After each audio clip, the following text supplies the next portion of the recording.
Hello, hello, hello. How's everyone doing? Morning, morning. Oh, God, I sound rough.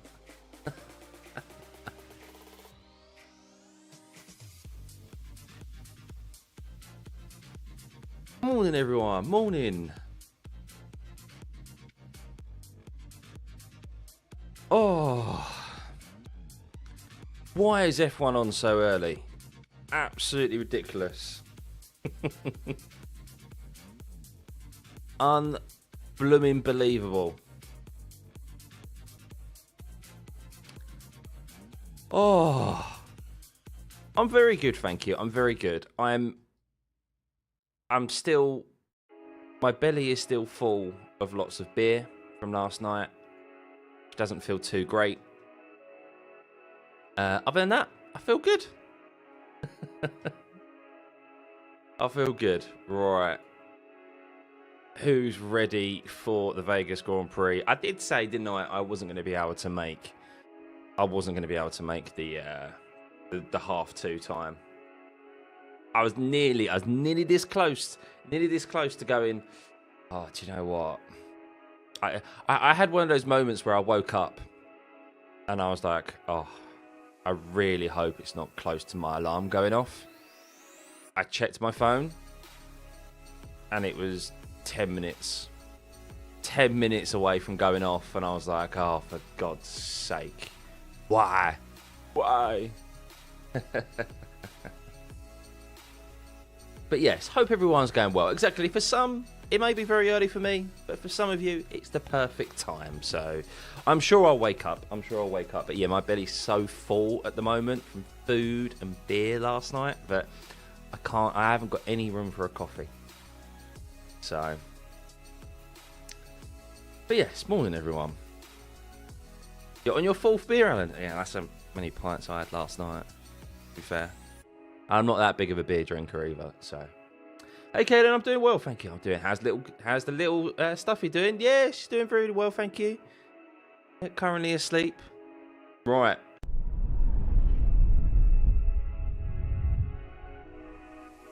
I think this is ready to rock and roll. Let me just set this up. There we go.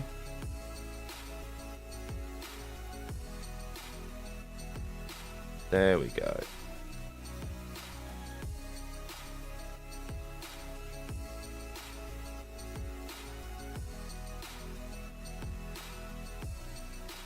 Bosh, ready to rock and roll.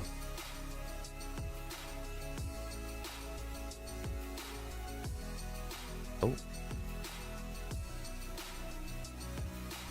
Ready to rock and roll.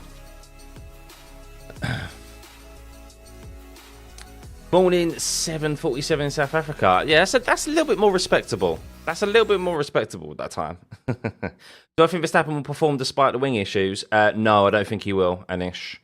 So I just had a look before I came on. I had a look at kind of the report from practice 3, and of course they've made some. So yes, if you're unaware, guys, Red Bull basically they don't have.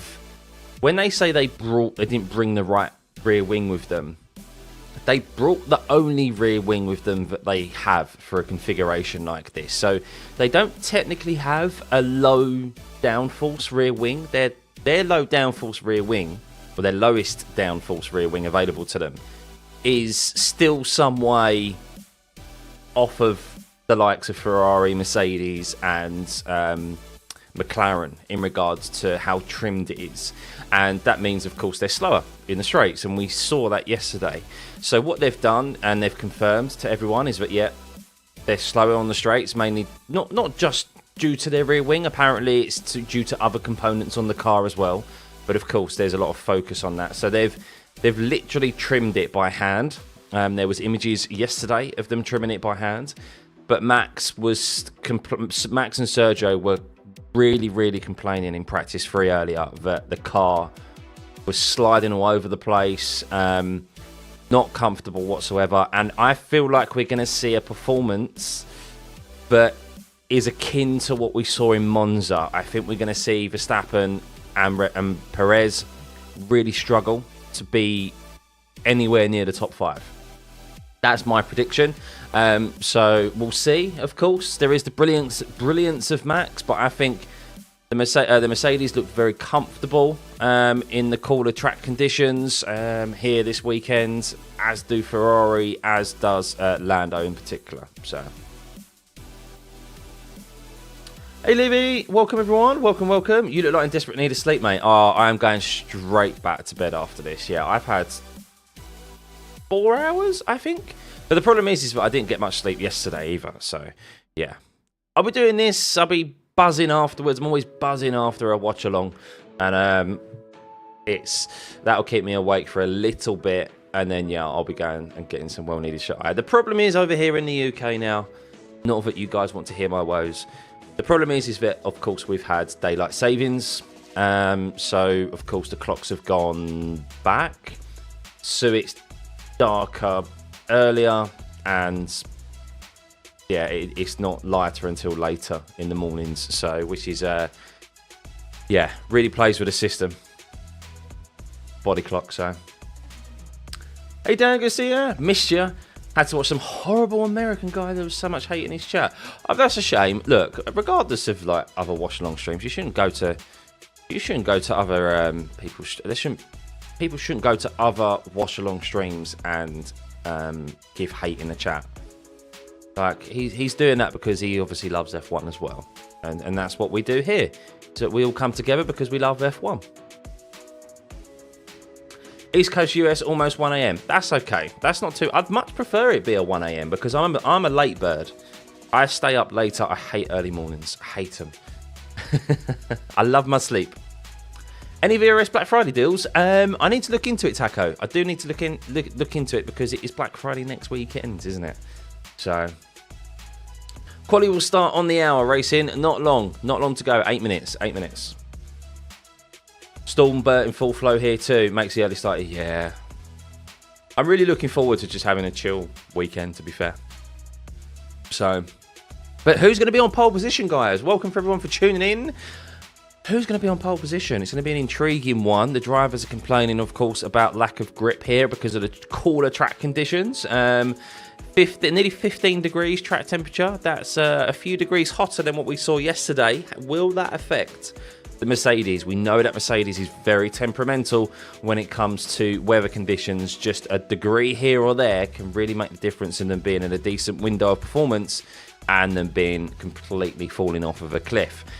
So I think Lewis Hamilton and Max Verstappen, I think Lewis Hamilton didn't really get a proper time in earlier. He only did it on the mediums. I don't think he really got too much of a decent run on the softs because Lance Stroll brought out the red flag for a power unit failure. So yeah, let's see. But it doesn't look overly well for the Red Bulls of Verstappen and Perez, as we just mentioned, with that rear wing, kind of more loaded rear wing than their competitors.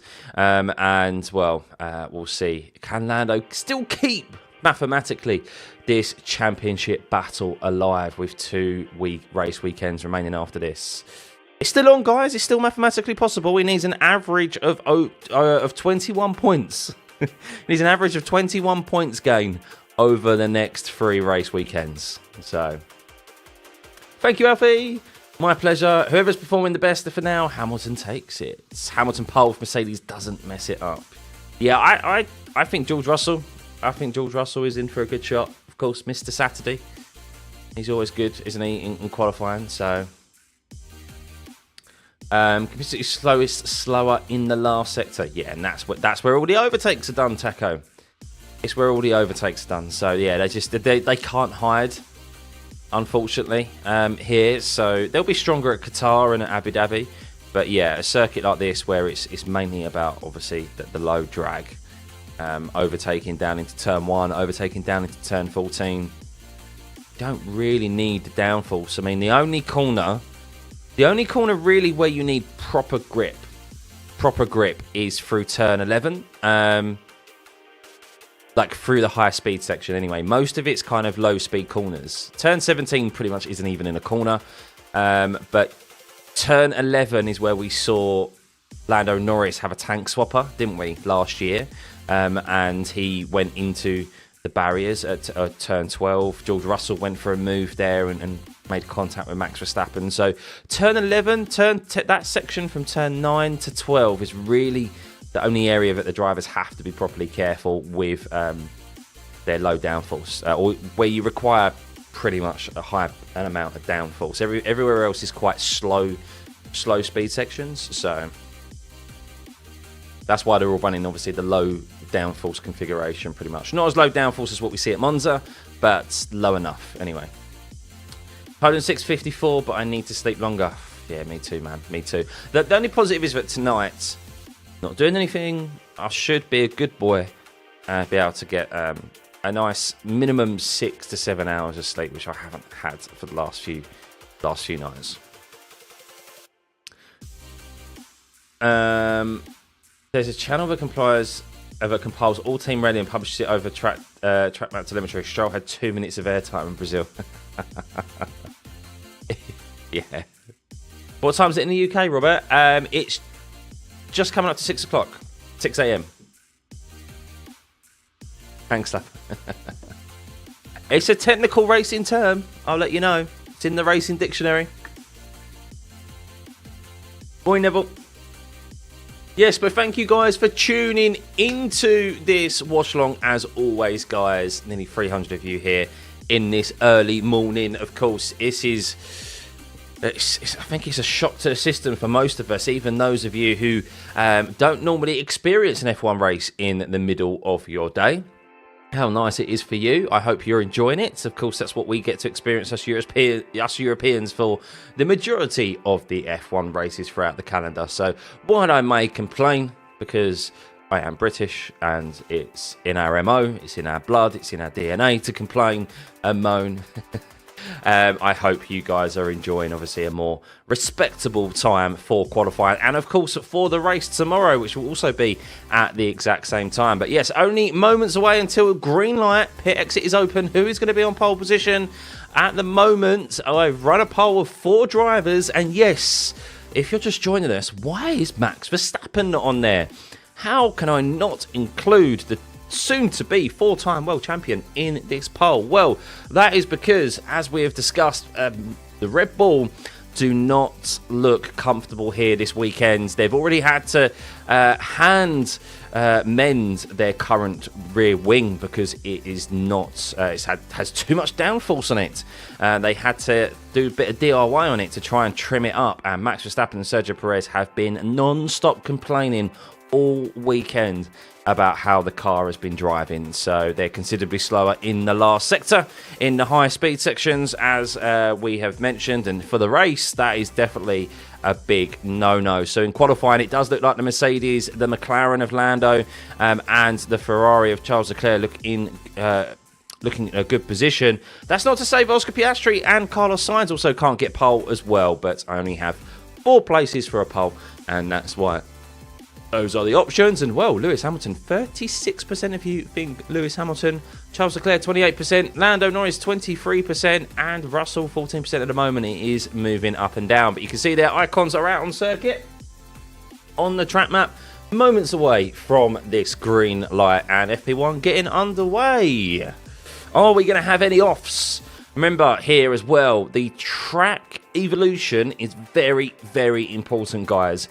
We have seen in multiple practice sessions thus far the track get considerably quicker towards the end of a session, and that is what is going to happen here in qualifying. So the later you're out there, the better it is for you. But what? Oh, hang on. Oh, Lance Stroll might not make it to the grid. Who cares, to be honest with you? And green light, pit exit is open.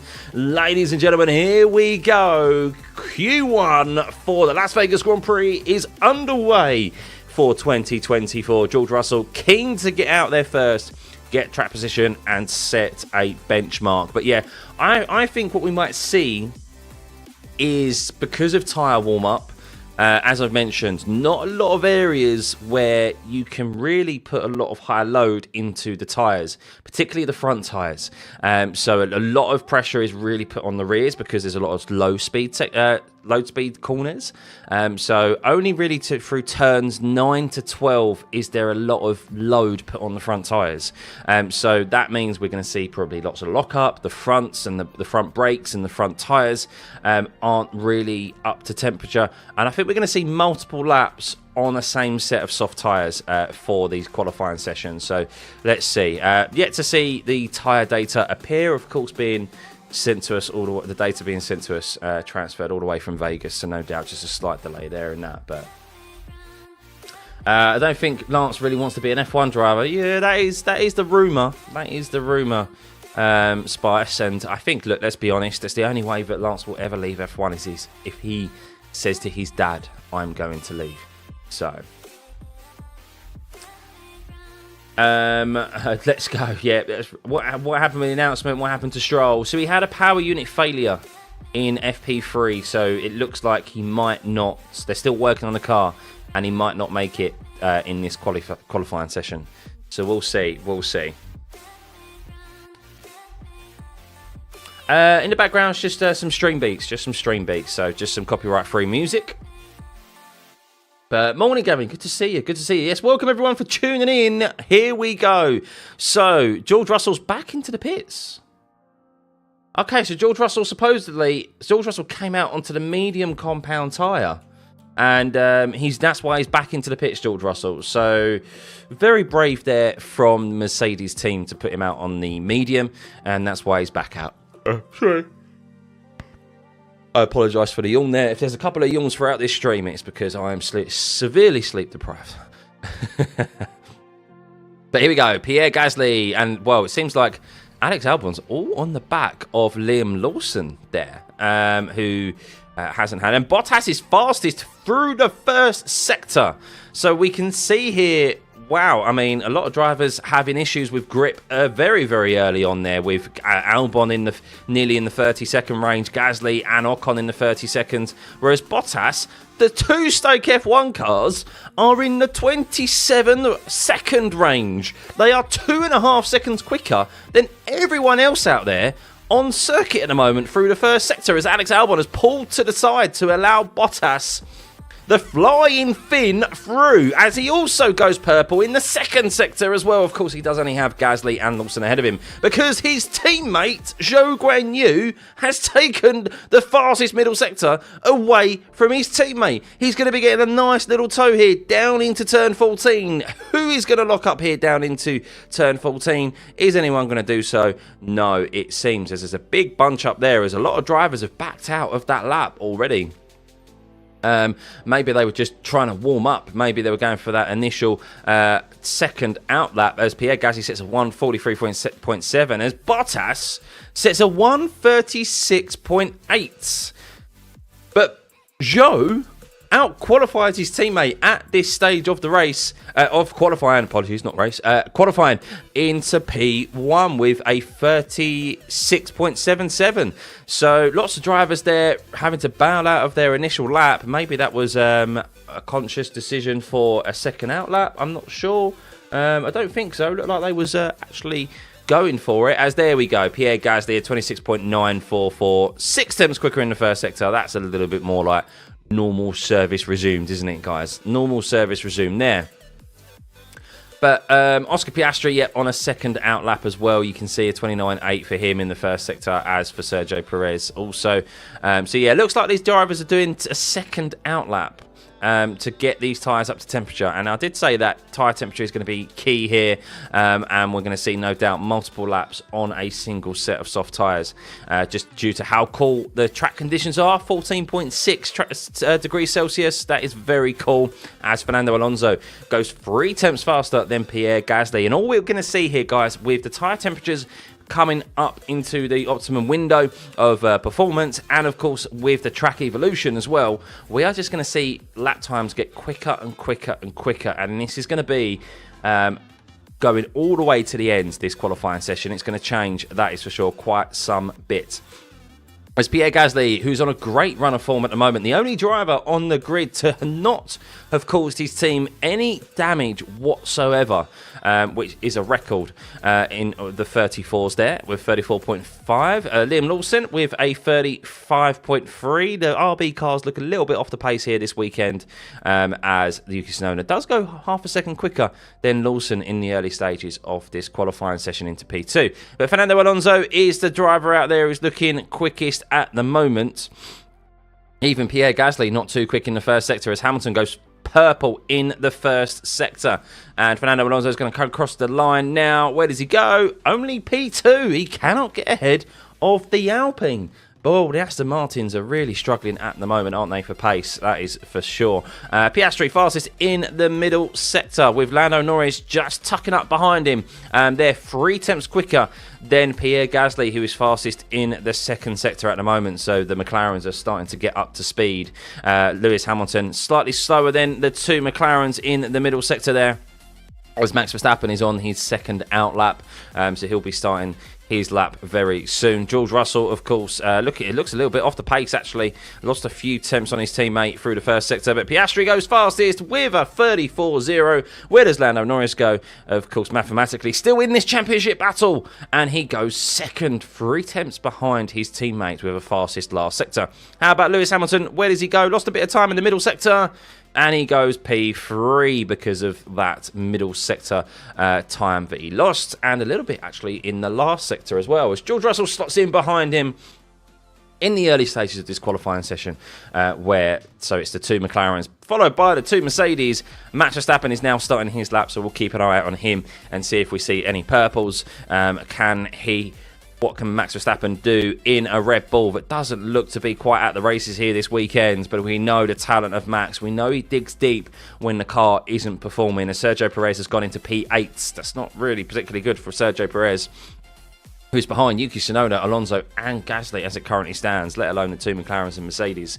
But Max Verstappen, a 26.7 for him in the first sector. That's 4th fastest in the first sector. Only a 10th down on Lewis Hamilton, so they're not too bad from Max there in the first sector. That's not too bad, but where the Red Bull's been struggling is in this last sector. It's in the high-speed sections, guys. Of course, with that more loaded rear wing compared to their competitors, this is really where the Red Bull has struggled. A 31.3 for Max in the middle sector, which, once again, isn't too bad. The middle sector's not bad. That's on pace with the McLarens. So let's see how he gets on as he's now heading down the famous strip, the Vegas strip, down into turn 14, into that chicane. Very tricky here. Lots of lockups we've seen this week with the difficulty in warming up the tyres and brakes. And here he goes across the line. And let's see where Max Verstappen goes. Doesn't look to be too bad of a lap, actually. And it's not. P5 for Max Verstappen. And that is only a couple of thousandths of a second off of George Russell's time and a 10th or so back from Lewis Hamilton. So not too bad for Max Verstappen. But as suspected, as we have seen all throughout this weekend thus far, Max losing time in the last sector. Yeah. So we'll see. We'll see. Red Bull brought the wrong wing for Vegas, so it was 0.6. Yes, something like that. Yeah, it's not particularly. It's not a wrong rear wing. It's the only rear wing they have available. That's the problem for them. They haven't created a low downforce rear wing this year compared to the other teams, because they used to have an advantage in power and performance and straight line speed over their rivals, but they could have a more loaded rear wing, and they kind of carried that methodology into this year, and yeah, they've been found wanting, haven't they, in the likes of the low downforce circuits like Monza and Spa. So right, Piastri, here we go. He's going fastest in the first and second sector. As I said, we're going to see multiple laps here as Charles Leclerc is the first man to go sub 34. Not bad for Charles. That's a very good lap for Charles on a first run on that set of soft compound tyres, as Carlos Sainz is down in P17 as well, so he'll be starting his lap now. But Oscar Piastri, fastest, second run on this set of soft compound tyres. As Piastri goes across the finish line, and where does he go? He improves by half a second there at 33.4. So that's a half a second improvement just in one lap there, guys. Same pretty much for Lando Norris as well. And wow, that is a massive improvement. As we've said, track evolution key here. The later you are out on circuit, the better it is going to be for you. There could be some late movements here all the way to the end of this qualifying session. 7 minutes remaining as it currently stands. We are currently set to lose Ocon, Sainz, Magnussen, Hulkenberg and Stroll. Stroll's not even yet to get out of the pits due to a power unit failure, and it's looking like he might struggle to get out on do a lap anyway. But let's see, Lewis Hamilton on another lap. Is he starting his next lap? I think he is. I think Lewis Hamilton's on another lap now, so keep an eye on him. Carlos Sainz, who is in the drop zone at the moment on his first flying lap. We are seeing drivers do multiple out laps to get the tyres up to temperature before they then go and start an actual lap. As Charles Leclerc giving a sneaky little toe there to his teammates down the Vegas Strip. That will help Carlos Sainz's... Carlos Sainz here. Still slower than his teammate, though, in the second sector. As Max Verstappen has gone fastest in the middle sector there. Max Verstappen really pushing the limits of that Red Bull, but lost a bit of time in the first sector, it seems, as George Russell fastest in the first sector. 3 tenths quicker than anyone else in that first... a tenth and a half quicker. As Sainz goes second fastest there, so that toe did help him in that last sector, as Lewis Hamilton's gone fastest in the second sector now. So we're starting to see the grip come to these drivers as Max Verstappen is going to improve here, going green in both the first and second sector. And Max goes P4, and look at the luck. Max is pushing that Red Bull as much as he can for the first and second sector, but there's nothing that he can do about the lack of straight line speed that Red Bull has in the last sector, down the Vegas Strip and across the start-finish line. Lewis Hamilton looking good here, though. He's a bit behind his teammate in the first sector, and he only goes P5, and he had a bit of a lock-up there, it seems, into the last sector. A very slow last sector there for Lewis Hamilton, so no doubt went deep into the chicane. And, well, George Russell, as he has been looking in FP3, continues that form and takes himself to the top of the standings. A little bit of a help with his teammate giving him a tow as well into P1. But Lewis Hamilton, slight little lock-up, I think, there down into the chicane of turn 14. That's the only reason why he would be do a 36.1 there compared to his teammate who did a 35.8. But... yes, we can see there that Max Verstappen P5 at the moment, slightly ahead of Lewis Hamilton, who had that mistake. There's a bit of a bunch up there of cars getting ready to start their lap, because turn 17 pretty much isn't even a corner when you watch these cars go through here. It's just a slight turn through turn 17, and it's completely flat out for these drivers. Charles Leclerc into P2 as it currently stands. So who's at risk of going out here? Liam Lawson is at risk of going out, currently just coming out of the pits now. Sergio Perez is at risk, down in P13 at the moment. Zhou Guanyu and Bottas, Ocon, and the 2 Haases, which I'm quite surprised about, the 2 Haases. So they've only done a single lap on this set of tyres that they're on at the moment. So we'll see how they get on. 26.5s for them in the first sector, which isn't particularly too bad. It is going to be a big improvement for them. Just FYI, ladies and gentlemen, Sergio Perez is last in the first sector. Sergio Perez is last in the last sector. He's the only person he's beaten is Lance Stroll, and he hasn't set a time yet. That is how slow Sergio Perez is at the moment in that Red Bull. So let's keep an eye out on Sergio Perez as he's still out there. Why is he still out there on that set of softs? Why have they not brought him in for a new set? I know we'd see multiple laps on a set of softs, but they had time to bring him in for a new set. Morning, Foster. Morning. Perez should be dropped. Yeah, well, we all know that, Neville. We all know that. Perez is manhandling his shopping cart. Yeah. So, wonder if they use a V-carb for a tow. Maybe. But Sergio Perez, well, look, 15th position right now as Max Verstappen's gone fastest again in the second sector. Max really getting a lot out of that Red Bull in the second sector there. As Hulkenberg, Magnussen moved themselves up into P9 and 10. As Bottas goes up into P15, he's at risk. As Zhou Guanyu is currently up into P11 on a brand new set of tyres. A good lap from him, but I still think this is going to change quite dramatically in the closing stages of this qualifying session. Only 2.5 minutes remaining and the track is ramping up. What does Max Verstappen set here as he crosses the start-finish line? He goes P1 as it currently stands. A 33.299 for him. A little bit of a help from his teammate down into the Vegas strip into turn 14, which is needed really for the Red Bulls because of the lack of their straight line speed. But that's good for Max Verstappen. But we'll see if George Russell, Lewis Hamilton, and those behind the Ferraris can improve. But Sergio Perez, watch. Let's keep an eye out on Sergio Perez now. He is on a lap, and this is pretty much it for him. This is pretty much it. This is his only opportunity. He's going to catch a lot of traffic as well. It's a 26.6 for Sergio Perez down in 18th position as it currently stands. That is still only 14th fastest out of the field in Sector 1. Let's see how he gets on through Sector 2, through the fast, high-loaded section of Turn 9, 10 and 11 into Turn 12, where we saw Lando Norris and George Russell crash last year. And then, of course, it's all about the exit for the Vegas Strip. Lance Stroll is out there. He is going to be able to set a time, you would think. But let's see how he gets on. Sergio Perez down into turn 14. And look at the traffic that he is going to be getting down into turn 14. This is not good for Sergio Perez. And Sergio Perez has set a 31.5 in the middle sector. And wow, that is 4/10 off of his teammate. That's 14th fastest again in the middle sector for Sergio Perez. It's all about this last sector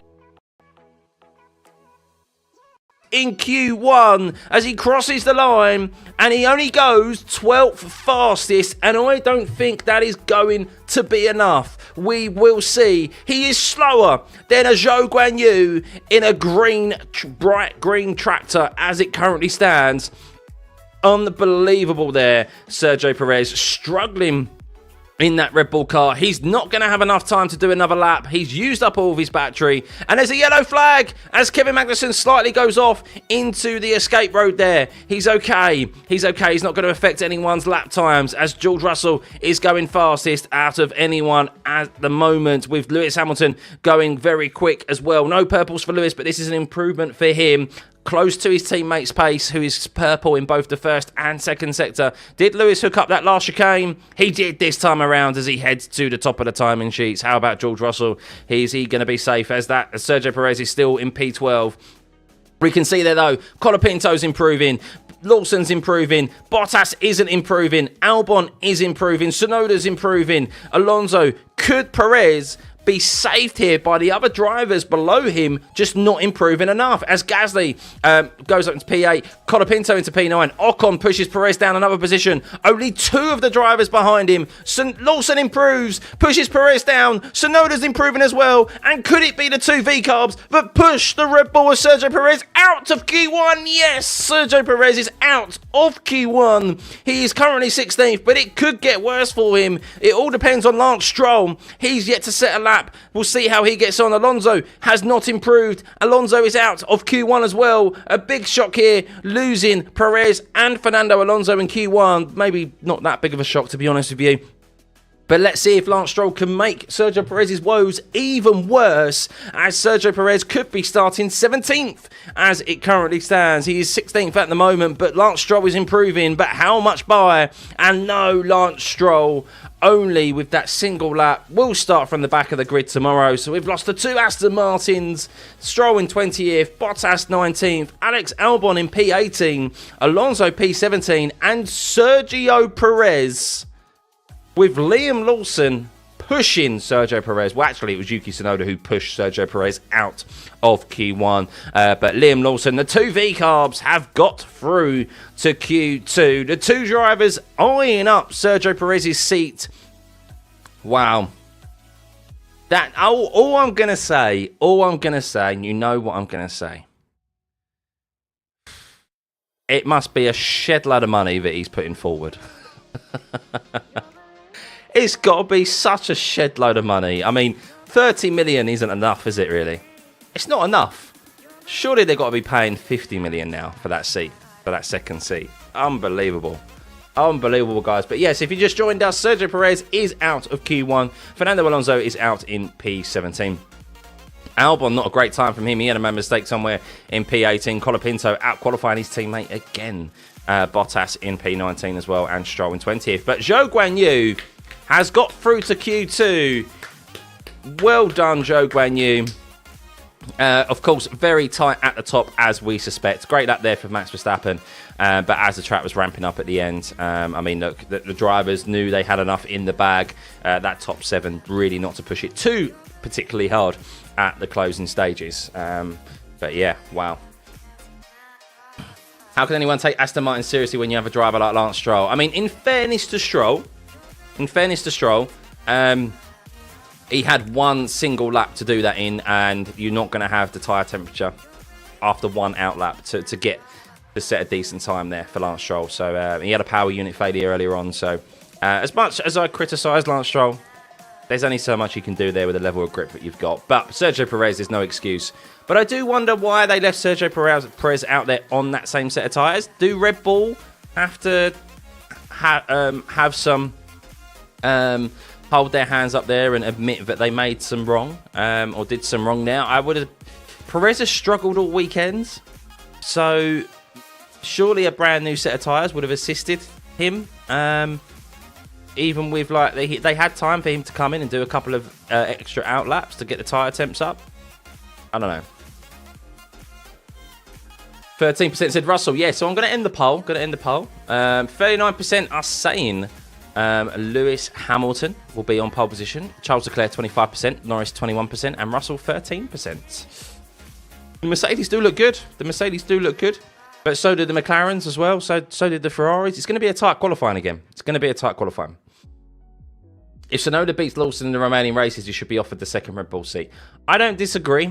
But Yuki Tsunoda, we've mentioned this numerous times, he'll never be considered for that for that Red Bull seat because he is not a Red Bull driver. He is a Honda driver, and that partnership with Honda is coming to an end.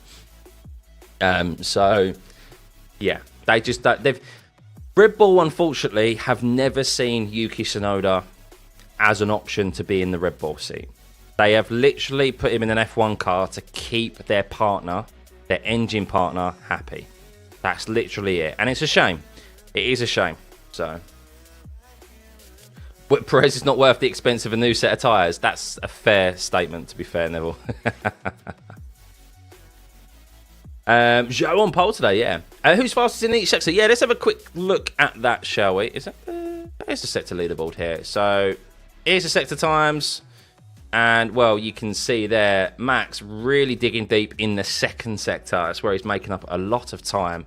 That is for sure over his rivals. In the last sector, toe assisted Max Verstappen. In the last sector, that is definitely not assisted. That is definitely not a non-assisted last sector for Max Verstappen, who's struggling with the straight line speed.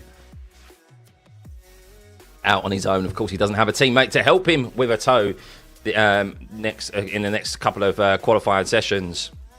But you can see Sergio Perez there, 16th in the first sector, 17th in the second sector, and then 14th in the last sector, so not great from him. Liam Lawson needs to improve. He's 19th in the last sector as well, but the Mercedes looking pretty decent, but losing a bit of time in the last sector. I wonder if that's maybe due to maybe traction through the second chicane. Sorry, second chicane, there is only a single... there is only... technically it is a second chicane, but through the chicane there. So, yeah. Everyone's a bit all over the place, to be honest with you, at the moment. I think I've got the speed traps as well. Let's have a look at the speed trap. So, yeah, through the speed trap, the Mercedes are actually some of the slowest at 212 miles an hour. Max Verstappen was actually quite up there, so maybe they just weren't giving each other a toe and everyone else was giving each other a toe. But yeah, no, Ferraris are looking pretty quick.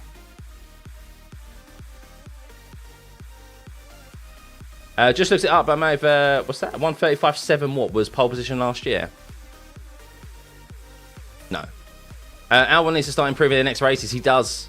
Rail. Yeah, he does indeed. But here we go. Q2 underway. Pit exit is open.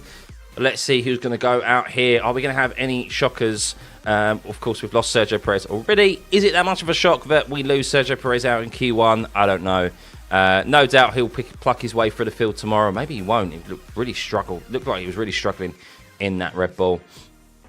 And did look like he was struggling on the mediums as well earlier on in practice and yesterday. So 32.7, cool. Yeah, we may get quicker than that. We may not, actually. I don't know. I expect us to get quicker, but at Vegas, very different track conditions here this year with how cool it is. Apparently the wind's going to pick up a bit as well. So, yeah, we'll see. Sucks for Alex, really like. Yeah, I like Alex Albon as well. Albon's great, but look, he's been showed up now by a teammate who's come in. As soon as he's got a teammate who's on his level and setting similar lap times, he's faltered, isn't he? Really, he has faltered. Had a great opportunity in Mexico and Brazil. Of course, Mexico, you could kind of say, wasn't his fault, but look, he still found himself on the wrong end of it there. And then Brazil, his own mistake there. Well, actually, I think they said it was a brake issue when he was under braking into turn 1, but I don't know. I don't know if I particularly buy that. I think he might have touched a white line when he was braking, but even so. But we'll see if Max does a first out lap here, if he does a second out lap, or if he's just going to go through it from the get-go. No, Max is going to go for it from the get-go. So let's keep an eye on Verstappen. Yep, temperature's going down and down as we get later into the evening here in Vegas. 13.7 degrees now, and this is only going to obviously make it more difficult for these drivers to get temperature into their tyres. So, Max Verstappen on a brand new set, and he's done a 28.2 in the first sector, which is... Wow. That is 2 seconds... 2 seconds slower than what we've seen in the first run of quali. So I think Max might have gone deep there, down into turn 1, or somewhere. He's not had an ideal line through one of the corners. So George Russell a 26.4 there in the first sector. As Colapinto has actually gone faster than George Russell in the first sector, a 26.3. But it's going to be similar to what we saw in Q1. We're going to see multiple laps on the same set of tyres. Is anyone out there on used? Lewis Hamilton and George Russell are out there on a set of used tyres. They're still using the same set of tyres they had in Q1. And Lewis Hamilton, a 26.2 from him in the first sector. That's really good. That's really good for Lewis Hamilton, but he's going to be catching some traffic as Hülkenberg is going to be the first driver. No, actually, Max Verstappen will be the first driver to set a time, but he's definitely backed out of it, I think. So he's probably going to go again on this lap, so we'll keep an eye on that lap time. 39.6 from him, so yeah, particularly slow, as George Russell does a 33.5. 33.5, good lap there from George Russell. How about Lewis Hamilton? Where is he? He's getting a nice tow from Yuki Tsunoda down the Vegas Strip, so we'll see how much that helps him. Zhou Guanyu into P2 of 34.8, but Nico Hülkenberg going quite nicely, fastest in the middle sector, and he goes 3 tenths faster than George Russell on a brand new set of softs. Kevin Magnussen, he had to bail out of that middle sector, so not a good lap from him. Lewis Hamilton, how much did that tow help him with Yuki Tsunoda? It helped him a lot, as he's gone to the top of the timing sheets on a set of used soft compound tyres. And that's very, very handy for Lewis Hamilton there with a banker on a set of used, that's for sure. But Sainz and Leclerc have come into the pits. They were on a set of used softs, and they've decided to pit instantly and come off those, no doubt, onto a brand new set of softs as Ocon goes up into P7. But Max Verstappen, how is he getting on? 26.3 from him in the first sector, 31.0 for him in the middle. So Max is going nicely. Max is going very nicely at the moment. No purples, but this is quick enough at the moment to get himself ahead of Lewis Hamilton. Of course, he is on a brand new set of softs compared to the used of the Mercedes driver of Hamilton. So let's see how he gets on. He's already had an extra lap of warm-up as Norris, interestingly, only goes second fastest on a set of 4-lap-old softs, as Max goes second fastest. So, wow. Wow, that's really intriguing there, guys. I mean, if the data is correct, that's a tremendous time from Lewis Hamilton as Piastri goes 1,000th of a second slower than Lewis Hamilton. Of course, Lewis did get a nice cheeky toe from Yuki Tsunoda down the Vegas Strip. But yeah, wow, that's really, I mean, was he able to get temperature in those used tyres a lot quicker than the brand new ones that everyone else has been using? As Magnussen goes up to P6, George Russell more struggling, of course, on that set of used tyres. This is down into P7. Yes, Sainz and Leclerc now on a set of brand new softs, as you would suspect. Tsunoda up into P6, not too bad of a time there, but you can see the age, the tyre age is so varied here, guys, as you can see. With the drivers here on their first run. Some are using new, some are using partially old tyres, some are using considerably old tyres, but that's a great lap time from Lewis Hamilton with 12-lap old tyres to be currently on first place, ahead of Piastri, Verstappen and Norris, who are pretty much on the brand new set of softs. Mert finally turned on his tyre blankets, yeah. You want Ricciardo back? No, he's gone now. He's gone. So why Ferrari? Why? Never fear. Ferrari have got it under control. They've got it under control. What happened to Checo this time, Travis? He just couldn't drive the car. Checo just couldn't drive the car, ladies and gentlemen. So that is why he went out in Q1. So, guys, please hit that like and subscribe button if you haven't already. It'd be much appreciated. Of course, we'll be back tomorrow. For the early race, 6 AM UK time is when the race is underway. I will be live, and it pains me to say this. I will be live. Will I be live 45 minutes as usual before the race begins? I don't know. At least I'll be live half an hour before the race begins, guys, tomorrow. So, yes, turn your notifications on to be alerted for when we are going live. But, of course, we still have 2 more. We still have 1.5 qualifying sessions here left remaining. Who is going to be on pole positions? We are yet to find out. Lewis Hamilton is now on a brand new set of softs, so we'll see how he gets on. But Max Verstappen, fastest first sector there for Max Verstappen on this lap, a 26.2. Still not the fastest we've seen in the first sector throughout, though. That still belongs to George Russell. But in this session at the moment, Max Verstappen, quick in the first sector. He's really turning it on in that first and second sector. But, of course, as we know, let's see what his last sector time is like here. We know that it's a bit draggy, that Red Bull at the moment. And, of course, it's very, very long run down into turn 14. For Max Verstappen. A 31.0 from him. He is currently second fastest in the second sector. That actually second sector fastest time belongs to Nico Hülkenberg. But here we go. Full throttle all the way to the finish line now. On this second run on this set of tyres, where does Max Verstappen go? And he goes fastest, but only by 0.05 of a second. And that was a 35.8. And yeah, not quick in clean air. That Red Bull, not quick, as we saw in Q1. He got the nice toe from his teammate Sergio Perez, but this time around, not so much. That third sector is all basically of the Vegas Strip and all the way to the finish line. And, well, yeah, Max Verstappen losing considerable time there, and that's really what's going to let him down, you would think, in this qualifying for him to be on pole. But who knows? We have seen tremendous things from Max Verstappen in the past. Let's see how George Russell's getting on. He's on a brand new set of tyres and he's going fastest out of anyone. A fastest first sector and second. And, well, his teammate Lewis Hamilton isn't too far behind him, though. Actually, identical sector 1 times. But George Russell, because he got it set there first, he gets the fastest first sector belonging to him at the moment. He's slightly faster in the second sector over his teammate by about 1/10, it seems, or 2/10. George Russell's going to go to the top of the timing sheets here. And he does indeed. Top of the timing sheets, 2/10 quicker than Verstappen, with a bit of a slow last sector as well. How about Lewis Hamilton?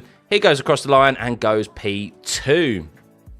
So that's pretty decent for the Mercedes team, switching on their tyres pretty quickly compared to their rivals in McLaren and Ferrari, because, well, we haven't seen very quick lap times from those on their first run of a set of brand new softs. It's taken a few laps for those tyres to get up to temperature as Charles Leclerc slots into P3 there, a 33.0. But you would say it's looking good for Mercedes, guys. I'm not going to jinx it. I'm not going to jinx it, but it's looking good for them. If RB would have brought the correct wing, Max would have been 6 tenths clear of everyone. He wouldn't be 6 tenths clear, but he would be probably the fastest driver out there, yeah. Probably. I think that's maybe fair to say. To be fair, it's not just the rear wing, though. Supposedly it's to do with the engine cover and the other parts of the car. The rear wing's kind of just tip of the iceberg, really. Mercedes really benefiting from the colder temperatures today. Yes, they are. Well, they've benefited from the colder temperatures all weekend, guys. As you know, need specific track conditions for the Mercedes to perform well. They've always done well. If you look at the tracks they've done well at this year, it's always been cool track conditions. Silverstone was cool track conditions. Spa, a couple of others as well. Like the track has been pretty cool, and that's where they've been in a chance to fight for like a win. So,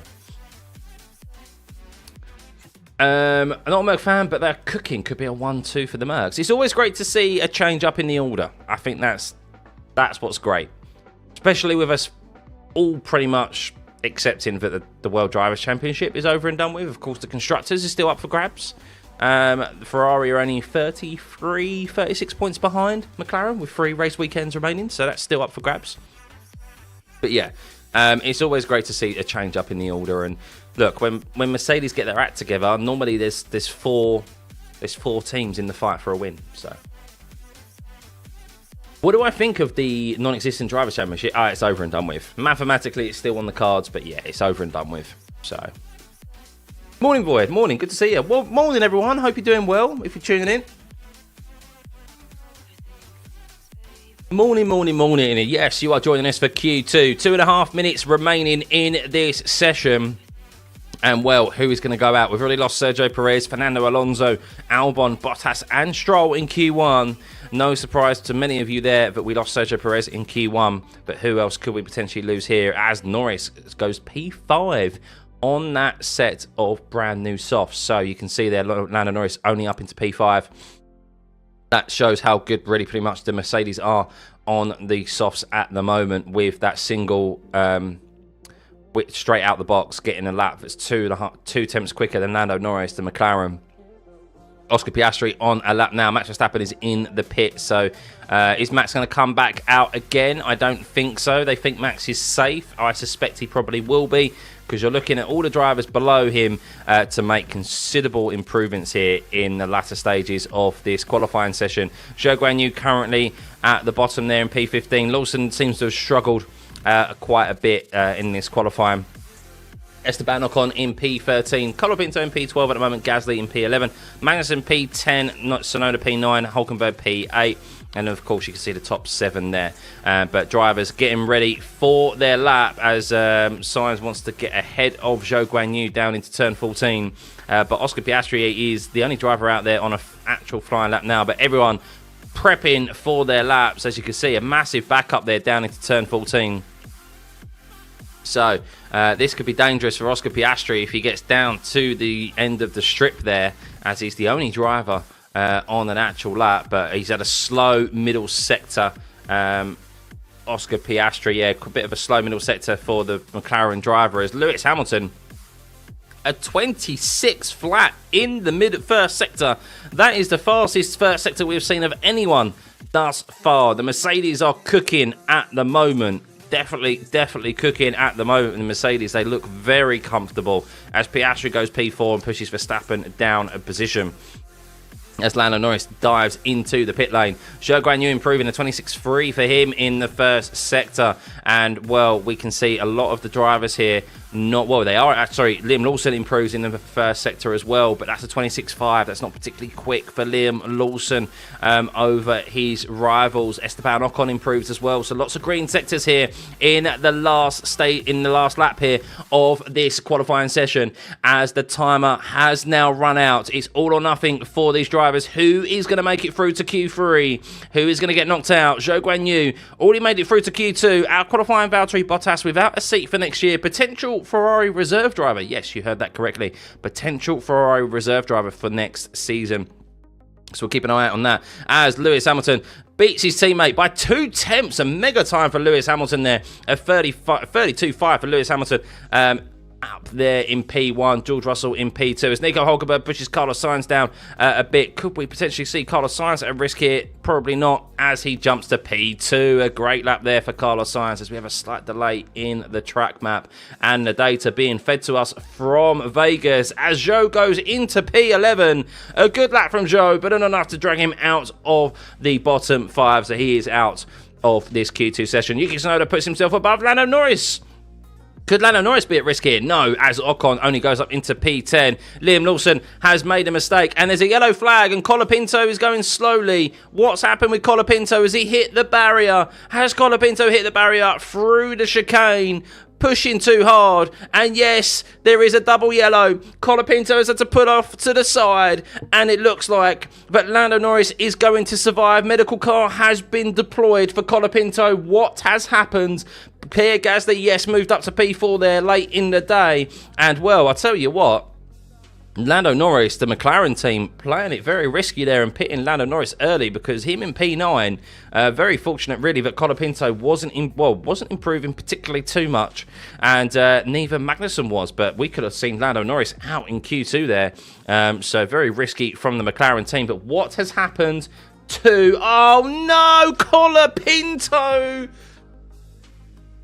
has absolutely battered the Williams.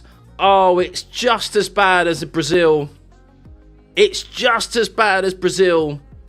And the Williams team, who are rumoured that they might not have enough parts to even compete in this race this weekend. Colapinto, that car is just as battered as it was in Brazil, and well, will the Williams team be able to get that car fixed? Do they have the parts to get that car fixed for tomorrow? Oh wow, the front left suspension is caved in, the rear right suspension is caved in, the front right suspension is caved in, the rear wing's off, the front wing's off, the whole right side of the car is smashed in. That is arguably, I tell you what, that's arguably more damage than what he did in Brazil. What the hell has he done there? Right, so watching the replay, guys, and Colapinto, he's coming through the exit of turn. No, so that's a different replay. It's a different corner that they're showing us here. So he's coming down to the chicane at the end of the Vegas Strip. He's on the exit. He's got a Ferrari in front of him. Oh no, he's hit! Colapinto has clipped, pure driver error. He's clipped the wall on the exit of turn 16, the inside wall of turn 16. He's turned in too early and broken the front left suspension. And then that's just sent his car, of course, at very high speed into the barrier on the right-hand side. And that is pure driver error by the young Argentinian, and a very, very costly one for Williams. Oh, no. Oh, that's going to take, yes, I was about to say there is a shit ton, excuse my language, but there is a ton of debris down that runner track at the moment. So yeah, it's going to take a little while for this qualifying session Q3 to get underway and find out who's going to be on pole. But damn, that's a real shame. That is a real shame. I'll see if I can find an image for you guys. No doubt will be circulating on Twitter right now. But yeah, not great. Not great. Let me see if I can find it. Surely it'll be on here. It's not good. Not good. Move the concrete wall.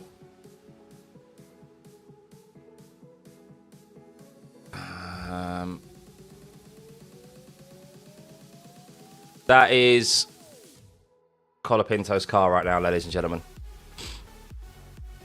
Eesh.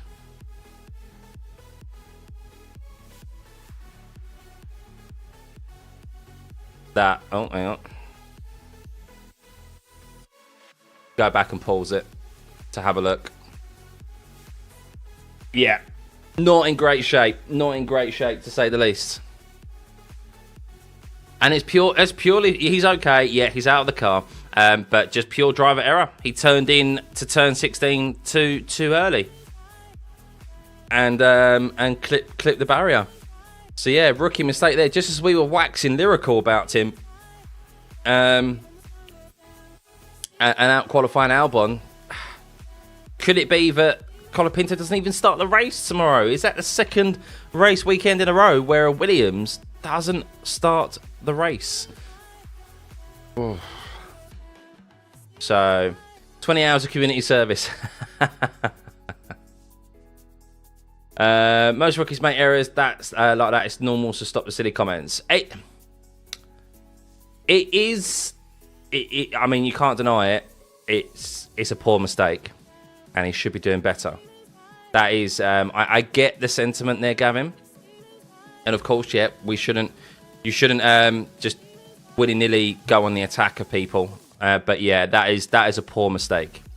That is a very poor mistake by him, because he's just turned in too early. Big misjudgment. So, Sky just said they have 2 sets of spare parts. Okay. Well, hopefully he'll be able to start the race tomorrow. But yeah, those Williams mechanics, I hope they get a good Christmas bonus, because wow, after Brazil and this one now. I don't think Colapinto's Perez 2.0. No. I think what Colapinto has over Perez is that we've seen speed from Colapinto, and you can always make a fast driver cleaner. You can always like tidy them up, whereas you can't make a slow. It's much more difficult to make a slow driver faster. So, Fanatec red. The result is he crashed. Oh man, it's so much debris. There is so much debris up that little stretch where he's crashed. Jeesh. Morning, Omo. Good to see you. For the hype, Colapinto said a £2 million expenses in crashes. That's why Williams are saying that they want 20 million in fees for any team that wants to buy him out of his contract. You wish Lewis to get pole, but you think George will get pole and Lewis will be P2 or P3. I mean, it's definitely looking like it'll be a Mercedes front row lockout at the moment. They're looking very, very good. Very good in control. George Russell's time was not slow. It wasn't slow. It just wasn't as quick as, of course, Lewis Hamilton. Carlos Sainz putting a mega time there at the end. But yeah, look, it's still going to be really tight. It's going to be really tight up there. Yuki Q3 P8, well done, mate. Yeah, Logan is absolutely laughing his head off right now. I don't think he particularly will be. There might be a little smile on his face, but ultimately, Colapinto scored more points than Logan did in a year and a half in F1, and Colapinto scored more points than him than he has in what, 5 races? He's been in 5 races. I think he's done now. This is his 6th, so. Are they actually in quality this late? Yes, yeah, they are. Yeah, so Vegas is getting close to 12 o'clock, I think it is. So it will be, sorry, 11 p.m. I think now. Be nearly 11 p.m. So Charles will get pole. Given, yeah, I tell you what, Charles Leclerc, it's going to be close up there. I do expect the McLarens to come back a bit strong. Verstappen just seems to be losing, as we have mentioned, a lot of time in the last sector. With the in the last sector because of the drag that he has on the car. Of course, they have chipped away at that rear wing to try and make it more streamlined and lower downforce setup. But yeah, without a toe, he's been left floundering really in the last sector. F1 fans, yeah, I know. Yeah, very fickle, very fickle. So watching the replay of Colapinto again from an overhead shot, and it is just pure driver error. You can't even complain that there was a car in front of him. He just turned in too early. Big driver error.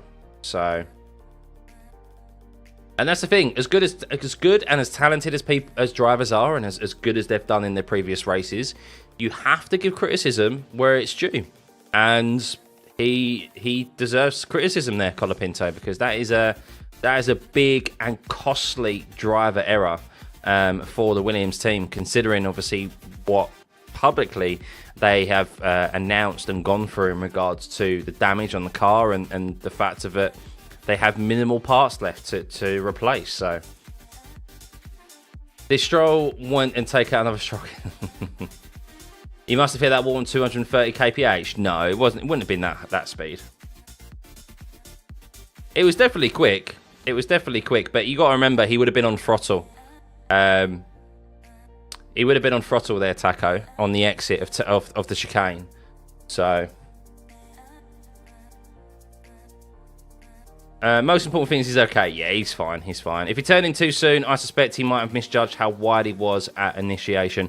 Yeah, look, it does happen, but it's a big driver error. We've seen drivers do it at Monaco. We've seen drivers do it at a number of places, and it's never a good look. It's never a good look for a driver. So, Max Verstappen was in P12 when changing tyres before that crash. I disagree, Robert. I don't think he is an overrated driver. Like, look, you want to see drivers push the limits, and look, Max had plenty of crashes when he first came into the sport, as many other good drivers have as well. Quick drivers in F1 history. So they're going to have them, but you just have to give criticism where it's due. And look, he'll learn from it, and it's just very costly for Williams, more so than it is for him, really. But look, he's still out-qualified his teammate, Albon, who's in P18. He maybe might have got into the top 10 into Q3. He had a pretty slow first sector, to be fair, but he may have got into Q3 if it wasn't for that crash. So, yeah, he's there. He's a quick enough driver. He's already scored more points. He's already shown that Williams should have replaced Logan Sargent at the start of the season for him. And that's why, obviously, that's why Red Bull are after his services, and that's why Alpine are after his services. So, can Lewis get pole, or Mercedes will sabotage his car and make Russell pole?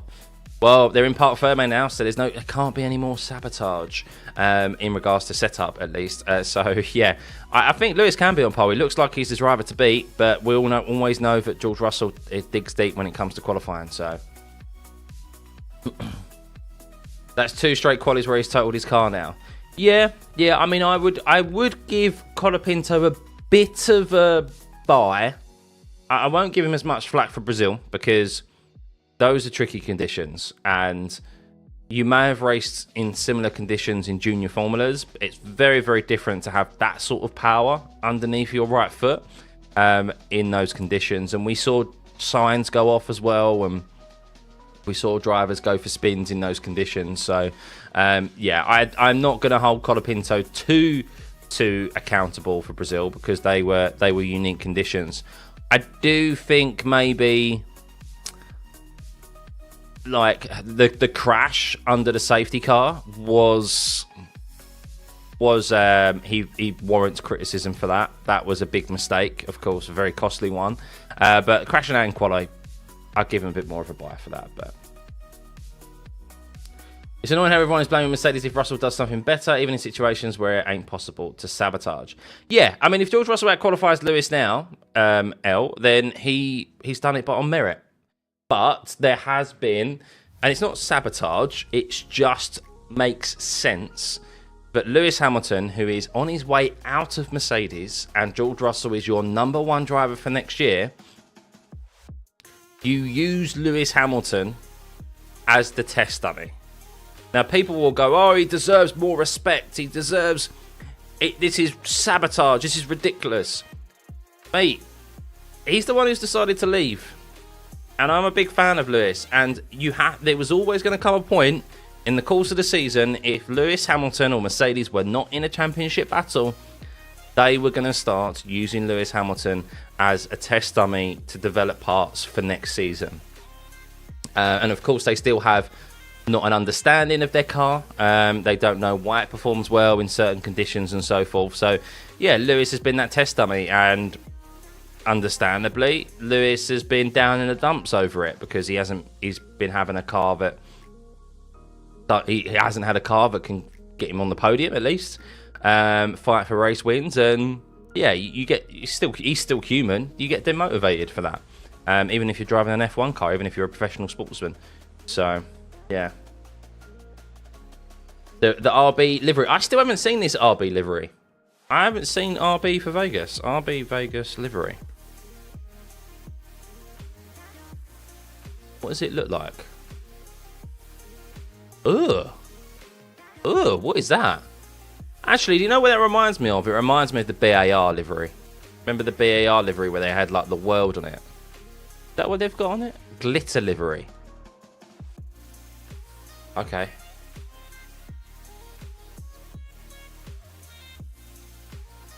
I want to see all today's F1 drivers in BTC this weekend, yeah. Harsh, but it's business. Exactly, Leo. Yeah, the team has to come first, not the driver. Yeah, exactly. And Lewis is the one who's decided to go. Of course, the whole backstory of obviously Lewis being like not given the contract and so forth is, yeah, another story anyway, but even so. I think people are annoyed that he was a test dummy since reg change. I think that's what's annoying him as well, in all honesty. Yeah, look, he's just fed up. He's just fed up. Like, I mean, he wants to win. He's a winner. He's a winner. He wants to win races, and people that I wasn't even going to bother doing a YouTube video on it. I've seen people do YouTube videos on it because obviously it gets clicks of, is Lewis Hamilton washed? Is Lewis Hamilton past it? And it's like, no, he isn't. Look at any time he's had a car to win a race. He has been there. He has been mentally, he's very different, and he's a completely different guy. And when he's got a car that can't win a race, yeah, he's down in the dumps because he's like, well, it's just more shit of I have experienced over the last couple of years. So yeah, he's still got it. If he's given a championship winning car next year, he'll be guaranteed he'll be up there fighting for race wins and fighting for a championship. So similar to Fernando Alonso. Fernando Alonso, even at his age, if Fernando Alonso is given a race-winning car, you can be guaranteed that man will be winning races, or fighting tooth and nail to win those races. So yeah, they're still human at the end of the day. They're still human, and if they're not, Fernando Alonso isn't in F1 to race at the back of the grid. Neither is like Lewis Hamilton and any of these drivers really, but especially the ones who've got world championships under their belt, like Alonso, like Hamilton. So yeah, for them it's very easy to kind of just switch off and just go through the motions and just want the race weekend to end. Alonso even passed it yet, let alone this. Exactly. We don't know when Q3 will begin at the moment. So yeah, if you're just joining us, guys, we have a red flag. There is a postponement of Q3 because Colapinto crashed and there was a lot of debris to be removed. So hopefully not too much longer until Q3 gets underway, but that's what we're just waiting for. We are waiting for a restart time. I'll let you know when that is going to get back underway. I'll tell you what I'll do. I will put, where is it? The race control messages I will put in the middle of the screen so that you guys are aware. Why has that gone there? For God's sake. So when you guys know, you'll know obviously when it's going to get back underway. Let's move it here.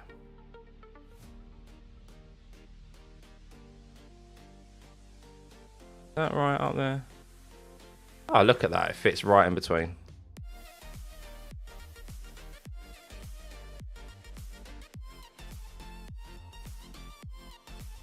There we go. It'll come up there when the session is going to be restarting, guys.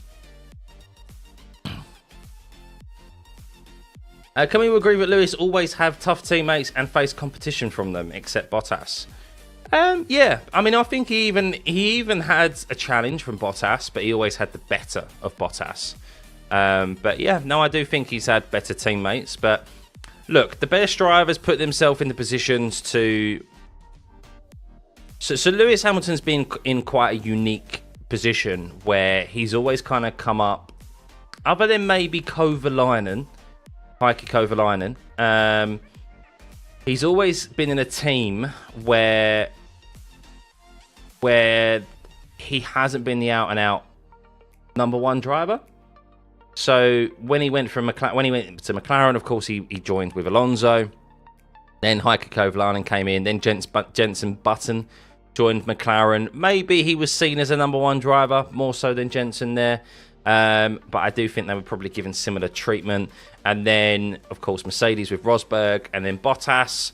I don't think anyone ever really probably thought Bottas was going to be the #1 driver. But they definitely allowed them to fight. And it wasn't like Lewis got pure #1 treatment. Whereas Schumacher got that pure #1 driver treatment. Max has definitely got that. So yeah, but that's what you get when you're the fastest. When you're the fastest, you're able to stamp a claim that you deserve priority in development, direction, and strategy decisions, and all of that. So that's the game of F1. Colapinto trying to make Williams spend more than Sargent for this year. He's doing his best. Yeah, I'll tell you what, Gasly's doing really well, isn't he? Gasly has really come alive.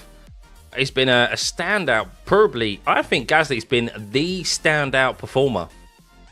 And that's a bold claim, but I think he's the standout performer since we've come back from the summer break. What do you guys think? Has he finished outside the points? I'm not sure if he has, you know. Might have been one race. But, yeah.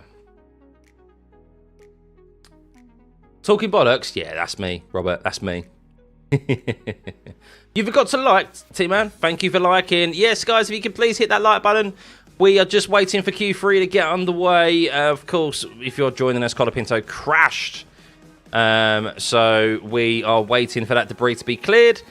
We can see in that yellow zone there. And we're just waiting for, yeah, the green light, basically. The box in the middle of your screen at the top will give us an indication of a notification of when that session is going to get underway. So just waiting. As soon as Ocon got them too, he started cooking as well. Didn't really. Ocon's had one good race. Ocon's had one good race, and that was Brazil. Since he's had them, I think Gasly's clearly outperformed him. So 0 damage cost for Gasly, yeah. If Lewis didn't win, Rosberg did. If Lewis didn't win, Bottas did. If Max doesn't win, yeah, that's true. Yeah. Lando Norris and Lewis Hamilton for pole position. Ooh, we'll see, Peter. I do think Lewis is definitely looking good. He's got the grip between his teeth, and he's looking sharp. As is George Russell, but as are the two Ferraris as well. So Mercedes definitely look in the ascendancy, and I think you would say it's more so them who will potentially lose this front row start. But yeah, we'll see. We don't know yet, Georgian. We don't know. We're still waiting for an ETA on when Q3 is going to get underway. There was a lot of damage. They're probably checking the barriers as well. So we'll see. Will Hamilton comfortably slide into Ferrari without rivalry issues with Leclerc? So I think on a personal level, yes, because they've been getting on very well together. Throughout the duration of this season, Lewis has been getting closer to Leclerc. Out on track.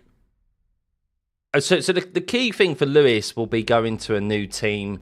But one, English isn't the main language. So how will he be able to... How is he going to deal with that? That's a big factor. And for a man who's about to turn 40, that is going to be a big change of life for him moving out to Italy. So how will he be able to deal with that? I'm sure he will be able to deal with it. But that's something that he needs to get used to. Giving feedback, will they be able to? Will he be able? Will they? Yeah. I mean, obviously there's translation. There's plenty of people there who are English speaking, but just sometimes things can get lost in translation. So yeah, I think if he's given a car to win races, I think we'll see I think we'll see a Lewis Hamilton, a rejuvenated Lewis Hamilton, and I'm super intrigued to see how that battle with Charles Leclerc will go. I think everyone is. Why is Gasly not in the top team? Didn't he prove himself? So Gasly obviously had his opportunity in Red Bull. Maybe a bit too soon. He got promoted to Red Bull. And if you have heard the stories, apparently Gasly got a bit above his station. He was quite hot-headed. Like he was shouting at the mechanics and shouting at Helmut Marko and blaming the car rather than maybe particularly looking at himself when it came to his performances. And that's why he got demoted back down into the AlphaTauri. So I think Gasly's maybe working his way back up there. So he's.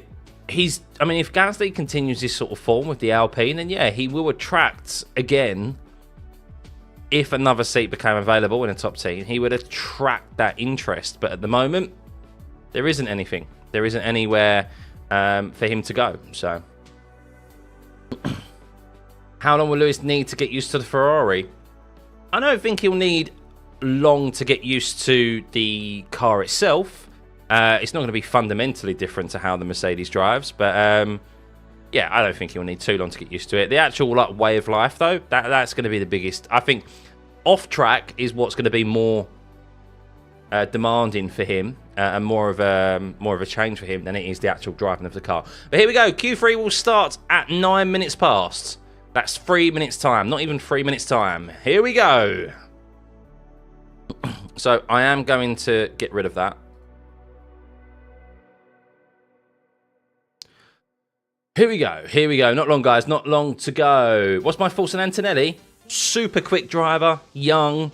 No doubt will make mistakes and crashes, but Mercedes have a lot of... they're putting a lot of stock in him. So he's exciting to watch. He's exciting to watch, and I think he's going to ruffle a few feathers next year.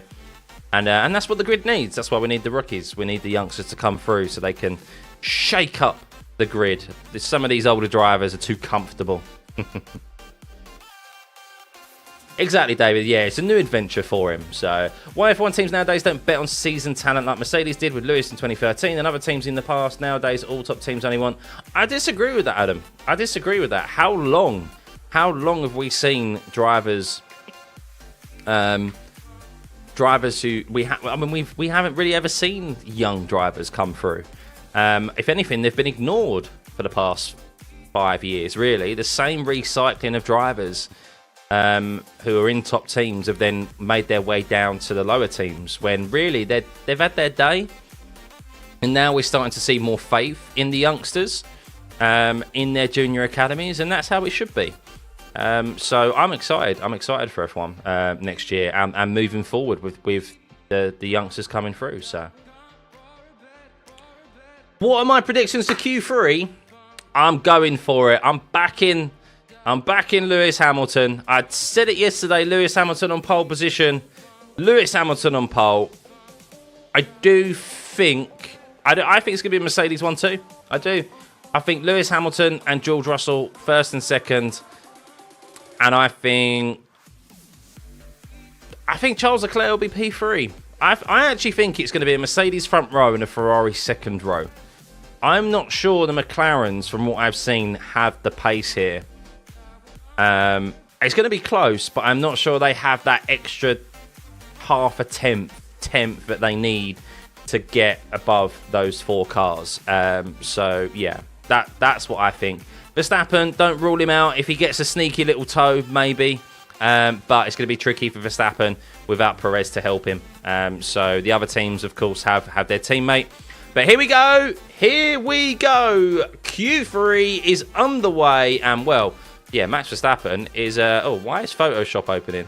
No. Close window. Oh, dear. Apologies.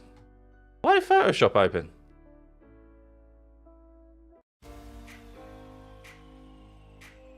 Apologies about that, guys. Right, here we go. Here we go. Q3 underway. So, Max Verstappen not looking to get a sneaky toe. Not at all. He wants to get out there first. So, Let's see how this plays out for him. Bold strategy, Cotton. Bold strategy. Let's see how this one plays out for him. Does anyone know that movie reference? Let me know if you know what that movie reference is in the comments, guys, in the chat. Apex GP was here. Oh, are they here, are they? You joined it because your commentary is German? Fair enough, fair enough. Dodgeball, yes, yes. Great film. I love that film. Right, yes, so who's going to be on pole position? Earlier on, you guys predicted Lewis Hamilton would be on pole position with Charles Leclerc, the next favourite. Then behind him was Lando Norris, then George Russell. I did exclude Piastri and Sainz because I only have 4 options to choose from. But I'll tell you what, it's going to be a close one once again. But here we go. 10.5 minutes remaining. Will they go for a second outlap, or will they just go for it from the get-go on a brand new set of tyres? We will see. So let's keep an eye on Max Verstappen down into turn 1. Of course, the track temperature is 13.7 degrees. Quite cool here this weekend, which is why I think we're seeing the Mercedes of both the Mercedes doing really well here in these cooler track conditions. And of course, with the low downforce setup required here as well, similar to how we saw them perform very well in Spa. But let's see. So Max Verstappen heading through the first sector now in a 29.0 flat for Max Verstappen, and that is slow. That is slow for Max Verstappen.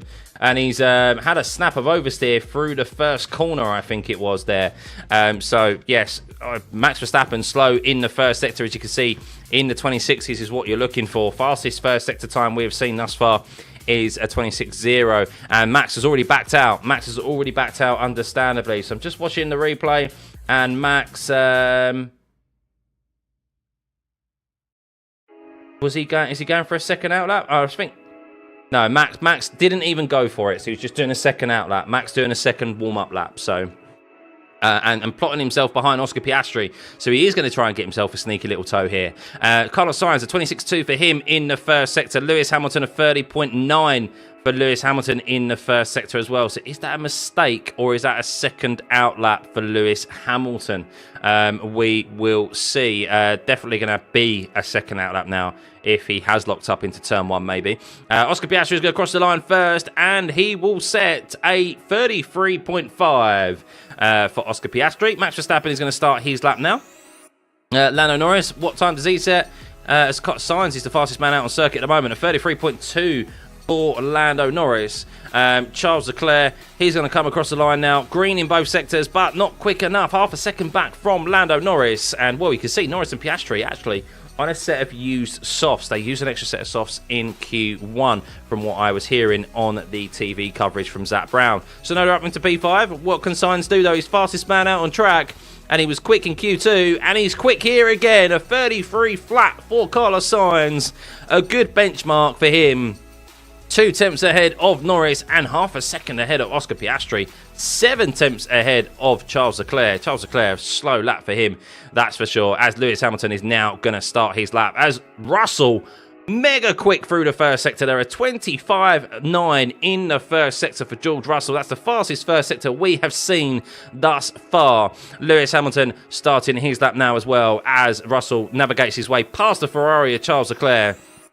Heading through to the second sector line as he heads into turn 12. What does he set? Is it purple for George Russell as he gets onto the back straight of the Vegas Strip? And it's a 31.1 as the fastest second sector time belongs to Max Verstappen. But you can see there a slow first sector for Max, and he's going to be losing time in the third sector where we know he has been slow in that Red Bull, that draggy Red Bull. Where does Max drag himself up to? P2, still a respectable time for the Red Bull driver. Of course, trying to wrap up his World Championship here this weekend in Vegas, and that's a good start for him, being a position ahead of Lando Norris, the only man mathematically able to wrestle that championship away from him. George Russell in P10 goes to P1, 2 tenths quicker than Carlos Sainz. Lewis Hamilton has bowed out of his lap. Lewis Hamilton has bowed out of his lap Interesting here for Lewis Hamilton. Come on, Lewis, get it together. Seems to be a few little mistakes here for Lewis Hamilton in this qualifying at the moment. Has he backed out soon enough to be able to start to recharge the battery? We will see. He had a good first sector, Lewis, but the second sector he's had an issue somewhere.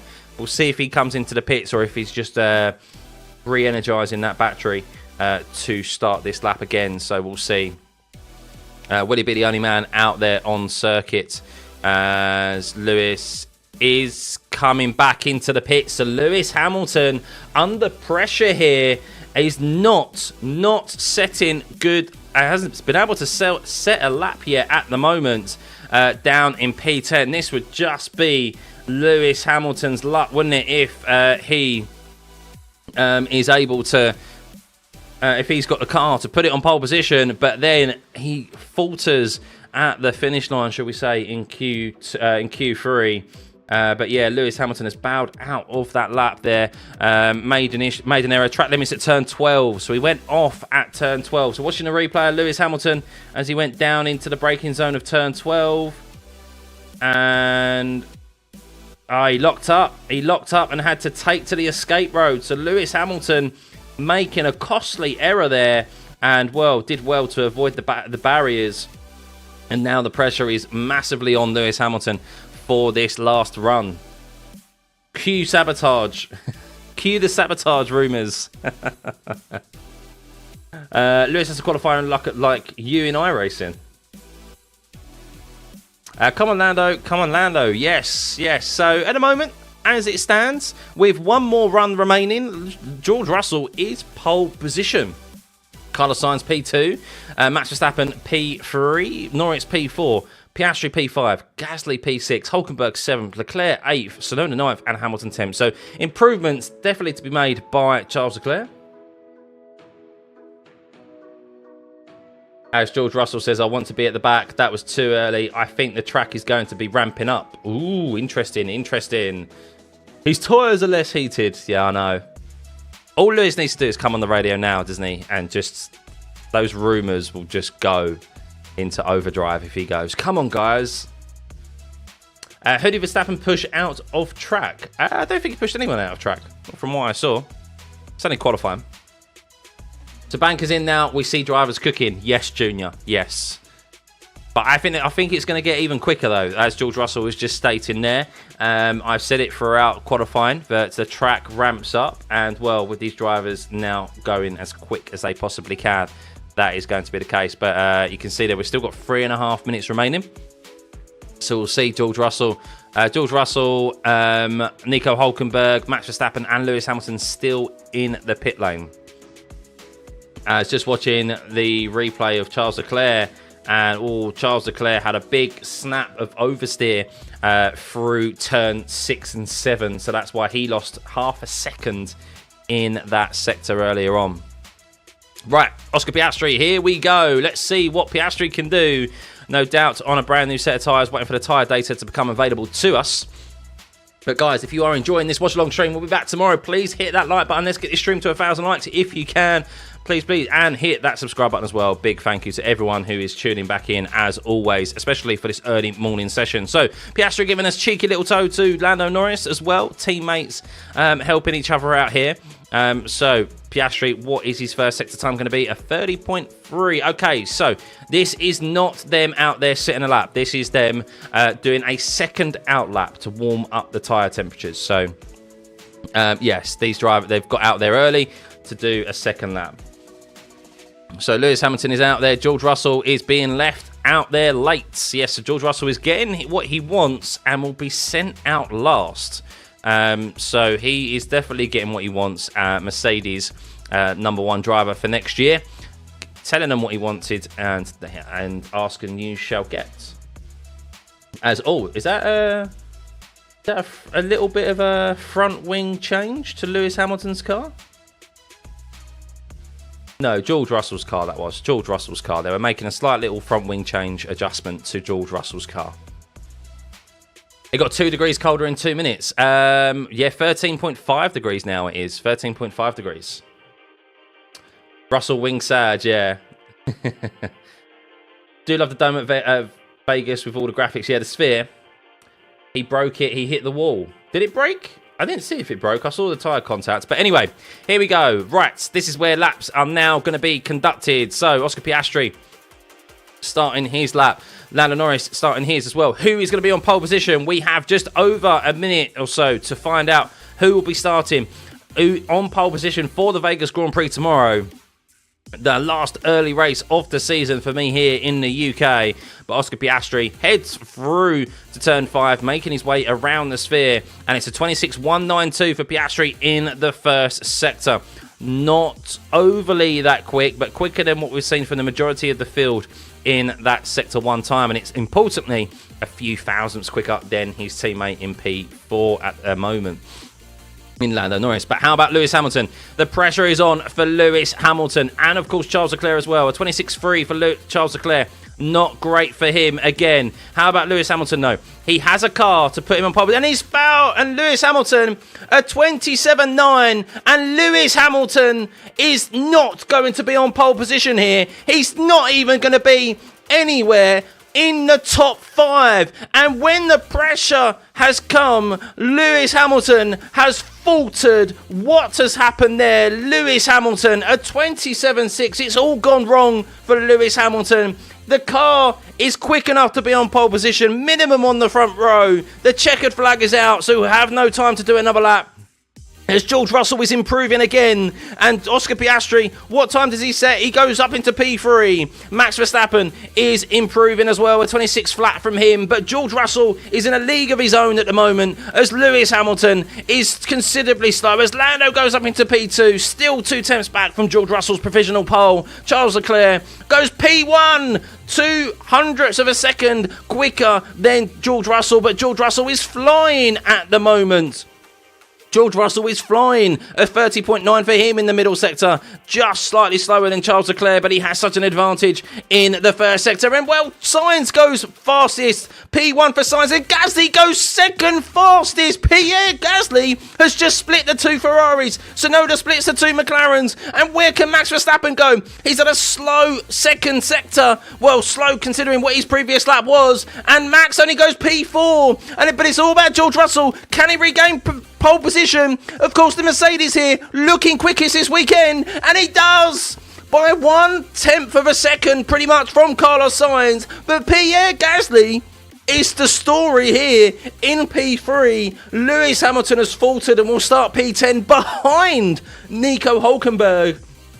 But wow, Verstappen ahead of Lando Norris, 1 position ahead of Lando Norris there in P6, importantly for him, of course, to wrap up this World Championship here at Vegas. But George Russell, the fastest man, Mr. Saturday in P1. Well, I guess it's Mr. Friday, isn't it, in Vegas at the moment. But Mr. Saturday here in the UK and for the majority of the world. But yes, Carlos Sainz in P2, Gasly P3, Charles Leclerc P4, Max Verstappen in P5. Still quicker than Lando Norris in P6, even though he's got a more loaded rear wing than that of the McLaren. Tsunoda in P7, Piastri P8, Hülkenberg P9, and Lewis Hamilton in P10. What happened with Lewis Hamilton? Was it a driver error? Is there more to it? I'm intrigued to find out, that is for sure. Let's run down through the remainder of the grid though. Esteban Ocon, his teammate, is up in 3rd. Pierre Gasly is up in 3rd. I stand by my comments that Pierre Gasly is the standout performer on this grid since we have come back from the summer break. He has done tremendously well, and Alpine, credit where it's due, those upgrades have definitely worked. Ocon in P11, Magnussen P12, Zhou Guanyu in P13, Colapinto with that big crash in P14. The Williams team have, mechanics, bless them, have a lot of work to do throughout the night to get that car ready for the race tomorrow. Lawson in P15, Perez P16, Alonso P17, Albon P18, Bottas 19th, and Stroll in 20th. But that is unbelievable there, guys. Unbelievable. One of the Sauers will make it to Q2, Russell pole and Verstappen P5. So what is wrong with Hamilton? I don't know. I'm still yet to see a replay if there was a driver error. I mean, it definitely was a driver error.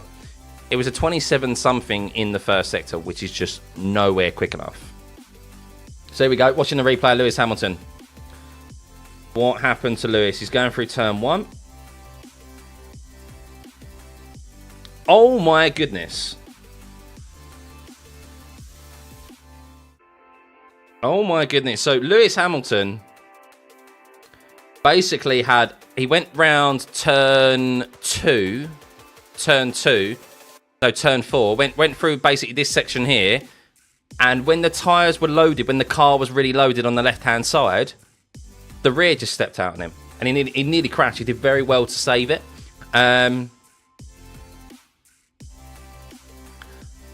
I mean, that's a clear indication that the tyres are not up to temperature. Now, that could be, yes, it could be tyre blankets. It could be a lack of tyre blankets or something in the garage. Or it could be that Lewis Hamilton just failed to warm up the tyres correctly. I don't know. But yeah, that's very odd that the tyres decided to give way in that section. So...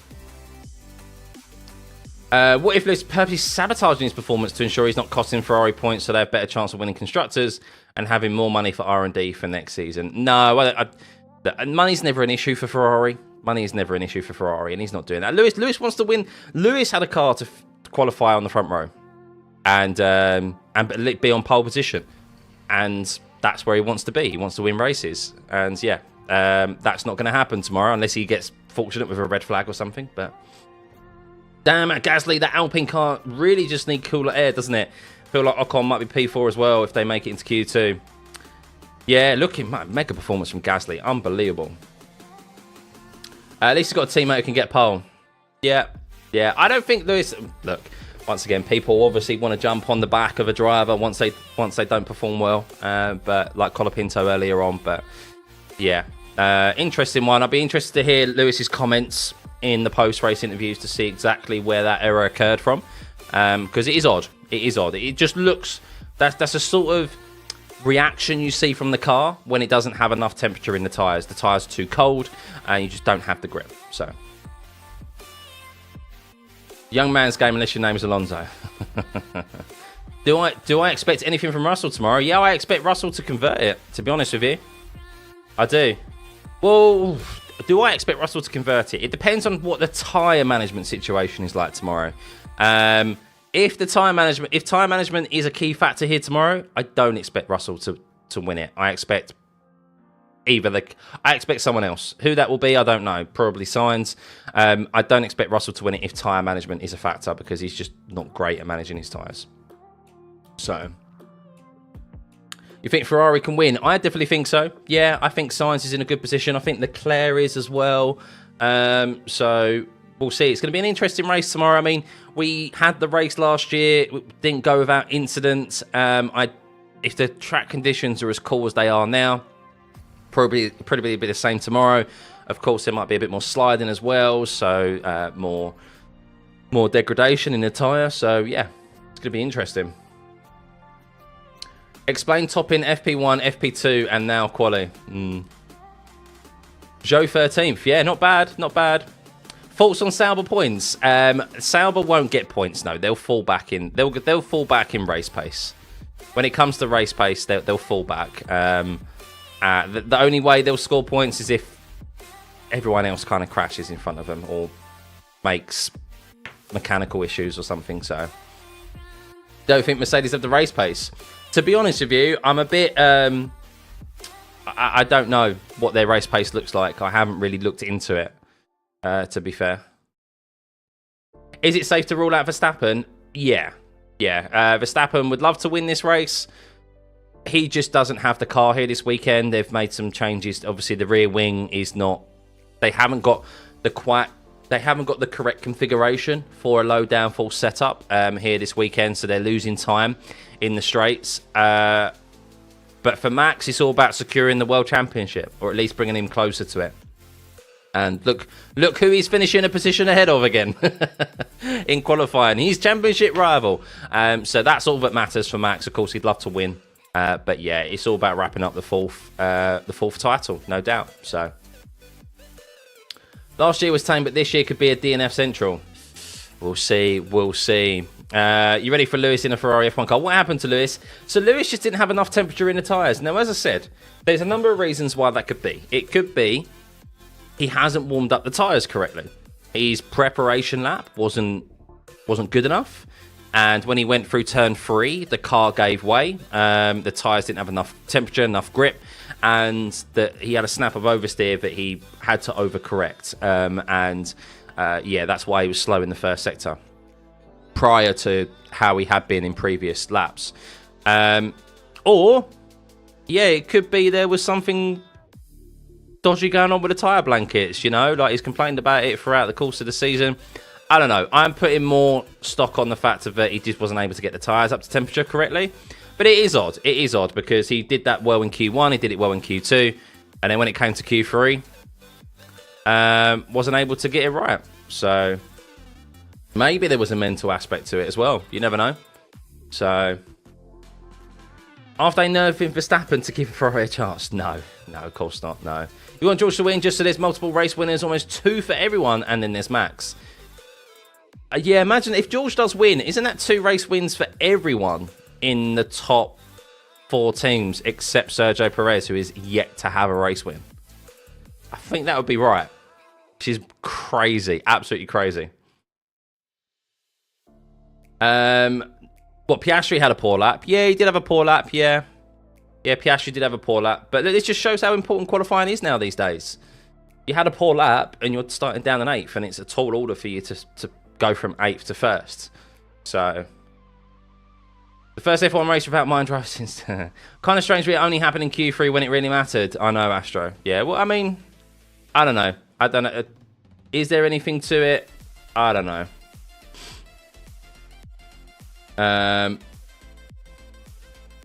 But yeah, it wasn't good. It wasn't good.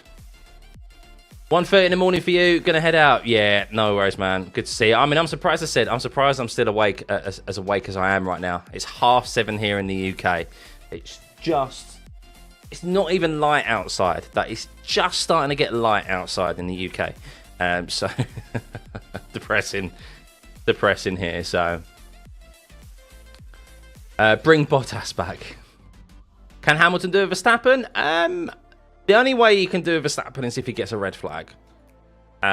So yeah, he doesn't have that much of a pace advantage over the cars ahead of him.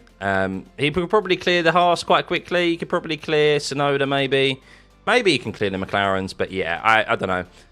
Look, we saw a safety car here last year. Did we see a red flag here last year? We definitely saw some shenanigans here last year. So maybe that will play into his hands tomorrow. But yeah, starting in P10 when your teammate's on P1, not good look. So Zhou beat Lawson and Checo. Zhou to RB confirmed. He doesn't have the talent to do a Verstappen anymore. I disagree. That he doesn't have the talent. I think he does have the talent. I think he doesn't have the car. And with that, he doesn't have the mentality to do it anymore. I do think we'll see a rejuvenated Lewis Hamilton in Ferrari. I am surprised about that performance in Q3. I really am, because we've seen Lewis Hamilton perform when he's got a car that can put it on pole, or when he can win races, and he definitely has the car to do that here this weekend. And then there's that. So is he getting in his own head at Mercedes? Does he? He clearly needs a new. He clearly needs a change of scenery. He's clearly getting in his own head. I don't know. We'll see. I'm really intrigued to hear what his post-race interview is, a post-qualifying interview is like. What his explanation is for why the tyres were not up to temperature. Does he allude to something again in the garage? I don't know.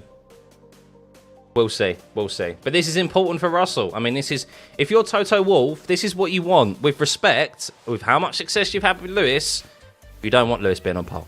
If there's one driver you want to be on pole position, it's George Russell, your number 1 driver for next year. The driver you're putting all your stock into, who you want to build up confidence. So, hi, Si. Please don't spam. So Lawson showed his true ability. All the talk about Lawson and Colapinto replacing Perez, when all along it was Yuki. He learned a lot from Danny Rick and would learn even more from Max. Ooh, bold comments there, Glenn. I think Lawson deserves it. I do.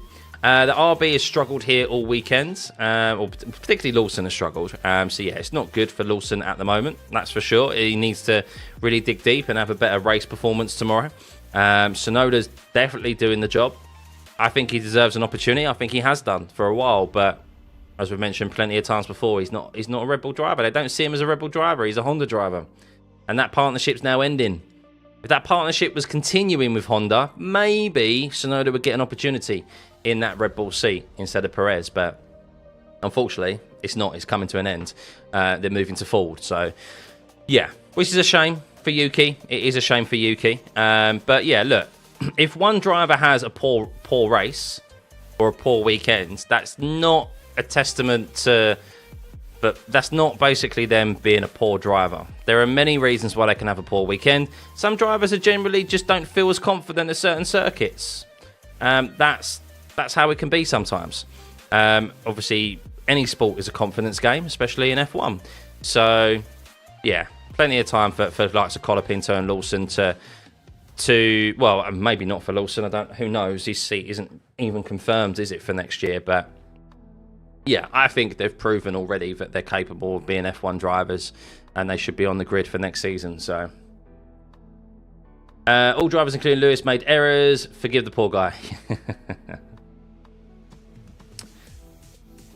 Yeah, look, I appreciate it. I understand the comments about Lewis Hamilton. You can't deny it. That was a poor showing. That was a poor qualifying for him. I'm just saying what I saw. That wasn't driver error. But the actual mistake itself was not driver error. That was the tyres giving up the grip that they didn't have because they weren't up to temperature. Which could be, yes, it could be that they weren't up to temperature when he came out of the pits. That is a possibility. We saw Ferrari do that this year with Leclerc at Singapore. I'm erring more on the side that Lewis didn't warm the tyres up correctly in his prep lap. We've seen how sensitive these tyres are this year, which the drivers have complained about numerous times. And if you don't get that prep lap right, then the tyres are not up to temperature and they give way. And a car that looks like it could be on pole position ends up not being anywhere near it, like we've seen with Lewis today. And we've seen that countless times throughout the course of this season as well. So some drivers definitely don't get the seats they deserve, and that's a crying shame. Yes, it's the game of F1, unfortunately, isn't it? The game of F1. Think Ferrari have a good chance at 1-2 tomorrow? Yeah. Well, this grid that we're looking at right now will not be the grid, not be the way it finishes tomorrow. The way F1 has gone recently, we know that's definitely not going to be the case. So, Gasly P3, yeah. But a driver such as Hamilton should know how to manage the situation. Yeah, I don't disagree with that, David. Yeah, I don't disagree with that. Yeah. But he's still human, and maybe there's clearly a lack of confidence when it comes to qualifying. Maybe he's doesn't believe in himself as much anymore when it comes to it in Q3 in these high pressure moments, in Mercedes at least.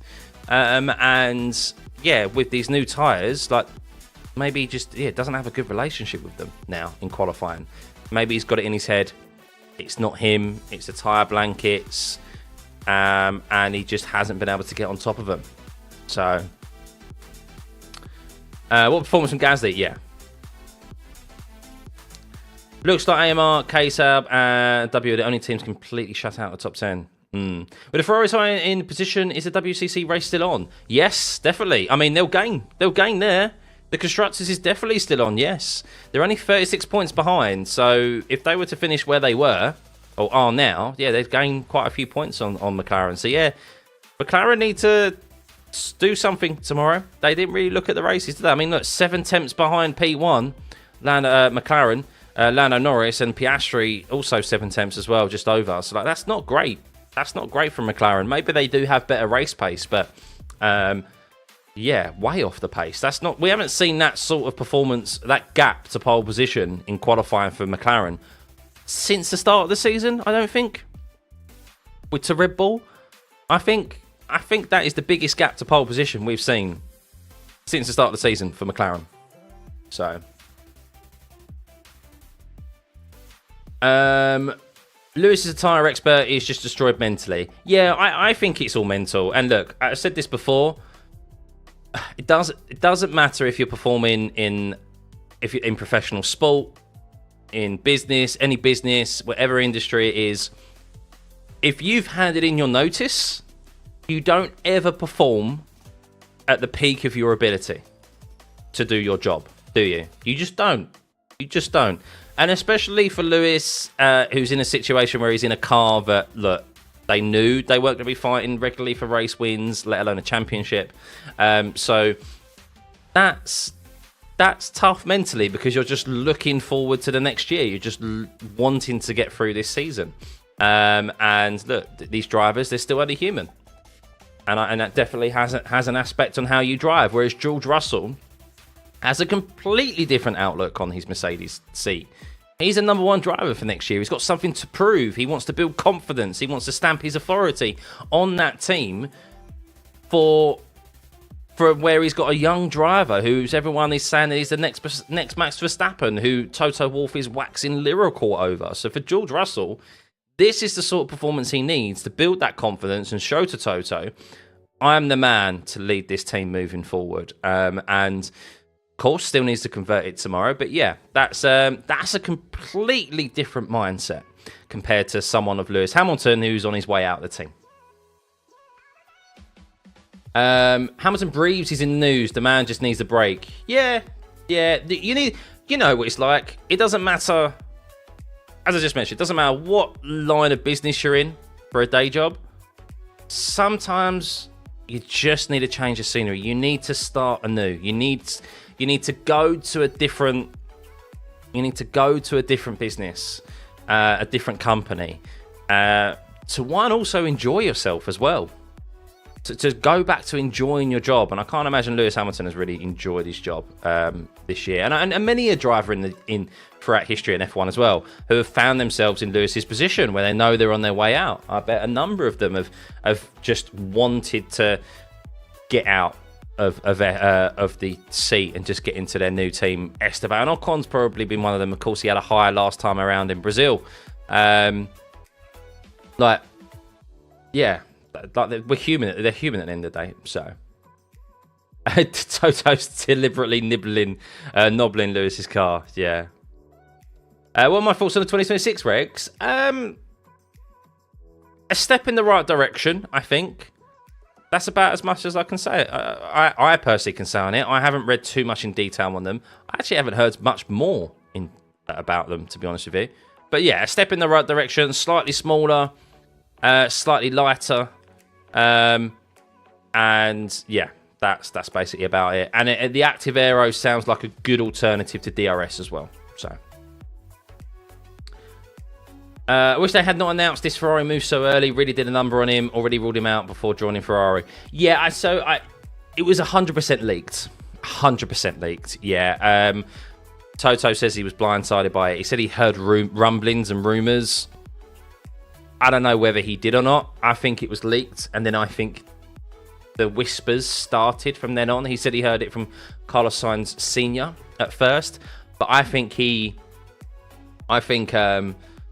was all very hush-hush, and then someone in the know leaked it, and I still say there was the FIA, the Formula One management was getting a lot of backlash at the time about them refusing Andretti into F1, and it happened like the day after they announced they were not allowing Andretti to join F1, and they got a massive backlash, and then all the focus was on Lewis Hamilton, and it just relieved a lot of pressure on them.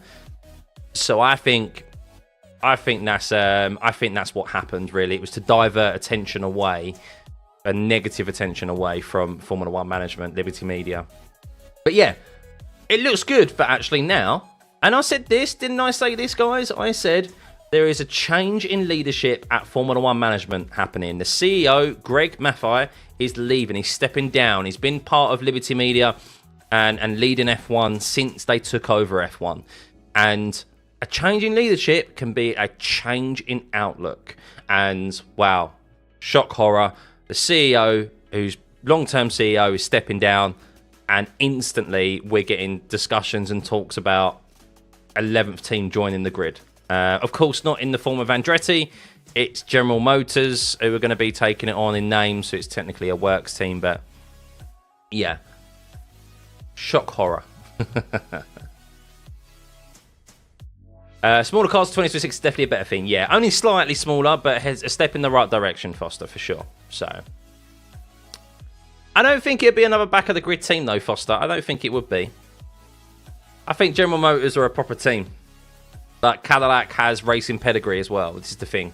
It's not like they're just any. It's not like they're Minardi, Marussia, you know.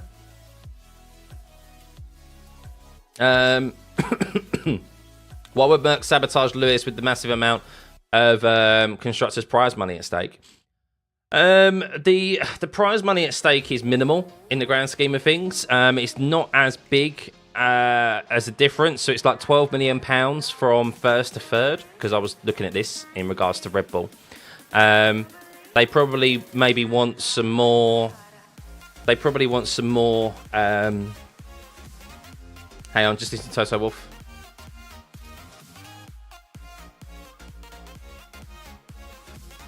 Okay, Toto Wolff was just saying they don't know why Lewis had the issue that he had. Oh, hang on, Lewis Hamilton interview. Let's see what he's got to say. Let's see what he's got to say.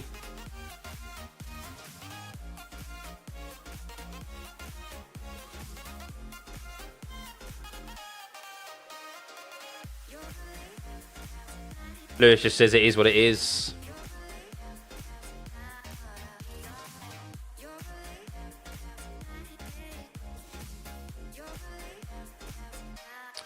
Why do they not? Oh, honestly, it really annoys me, some of these interviewers. They don't ask the relevant questions.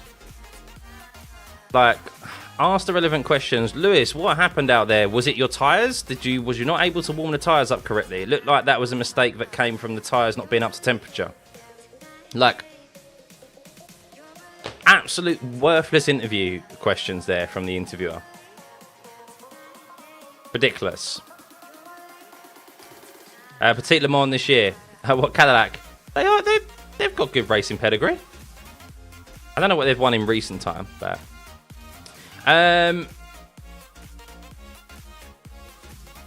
so stories of Merck sabotaging Lewis's car is just fan talk. Yeah, I think it's more so not Lewis being sabotaged. I think it's the fact of he has been used as a test dummy. Hang on.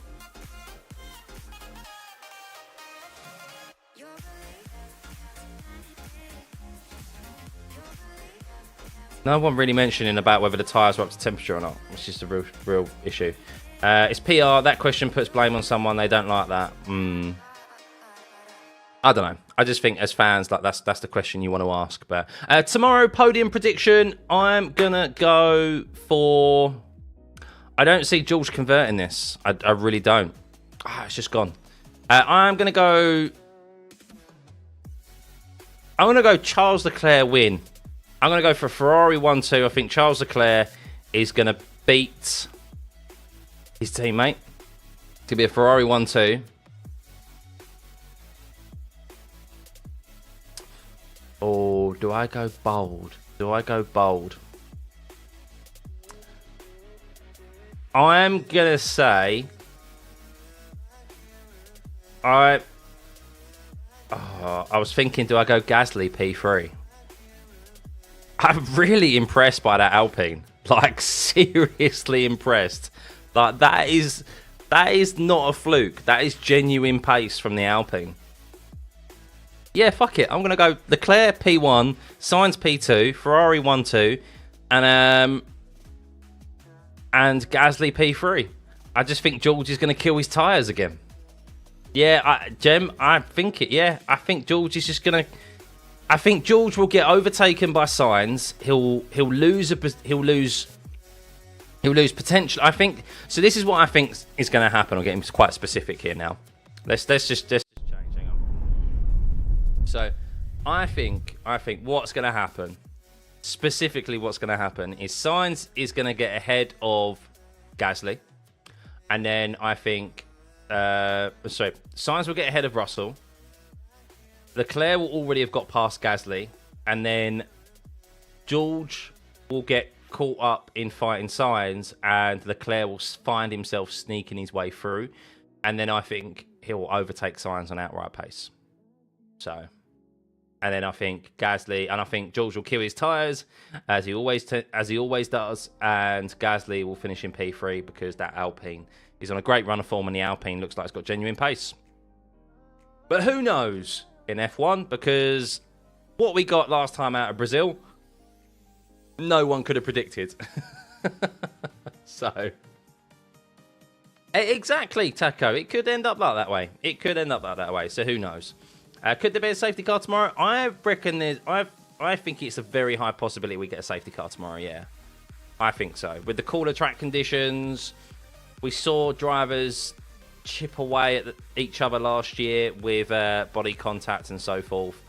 I think we'll see safety cars tomorrow. Yeah. But yes, guys, have a lovely rest of your Saturday. I'm calling it quits there. I'm now going to go get some more sleep. I'm feeling awake, but I still need some more sleep. So, yes, thank you guys for tuning in, as always, this early on a Saturday morning, or it may have been in an afternoon, if wherever you are in the world. We'll be back, of course, for the race tomorrow. It's going to be an intriguing one. Who knows what's going to happen? So, my pleasure, Neville. My pleasure, Alan. Thank you, Foster. Thank you, everyone. Have a lovely rest of your Saturday, and turn your notifications on because we'll be live tomorrow bright and early for the Vegas Grand Prix. Only 3 races remaining. Who is going to convert that? Who's going to win tomorrow? Can George Russell convert that pole position, or will it be someone else? Will we see another shock like we saw last time out at Brazil? It's definitely going to be a better one. And, well, with the cooler track conditions and with drivers struggling with tyre temperature, that's going to be interesting with the strategy. So, yeah, have a lovely rest of your Saturday, guys, and we'll catch you bright and early for the Vegas Grand Prix for our pre-race chat and show and run through the strategy options, as always. So, yeah, have a good one, guys. Thanks, as always. Bye.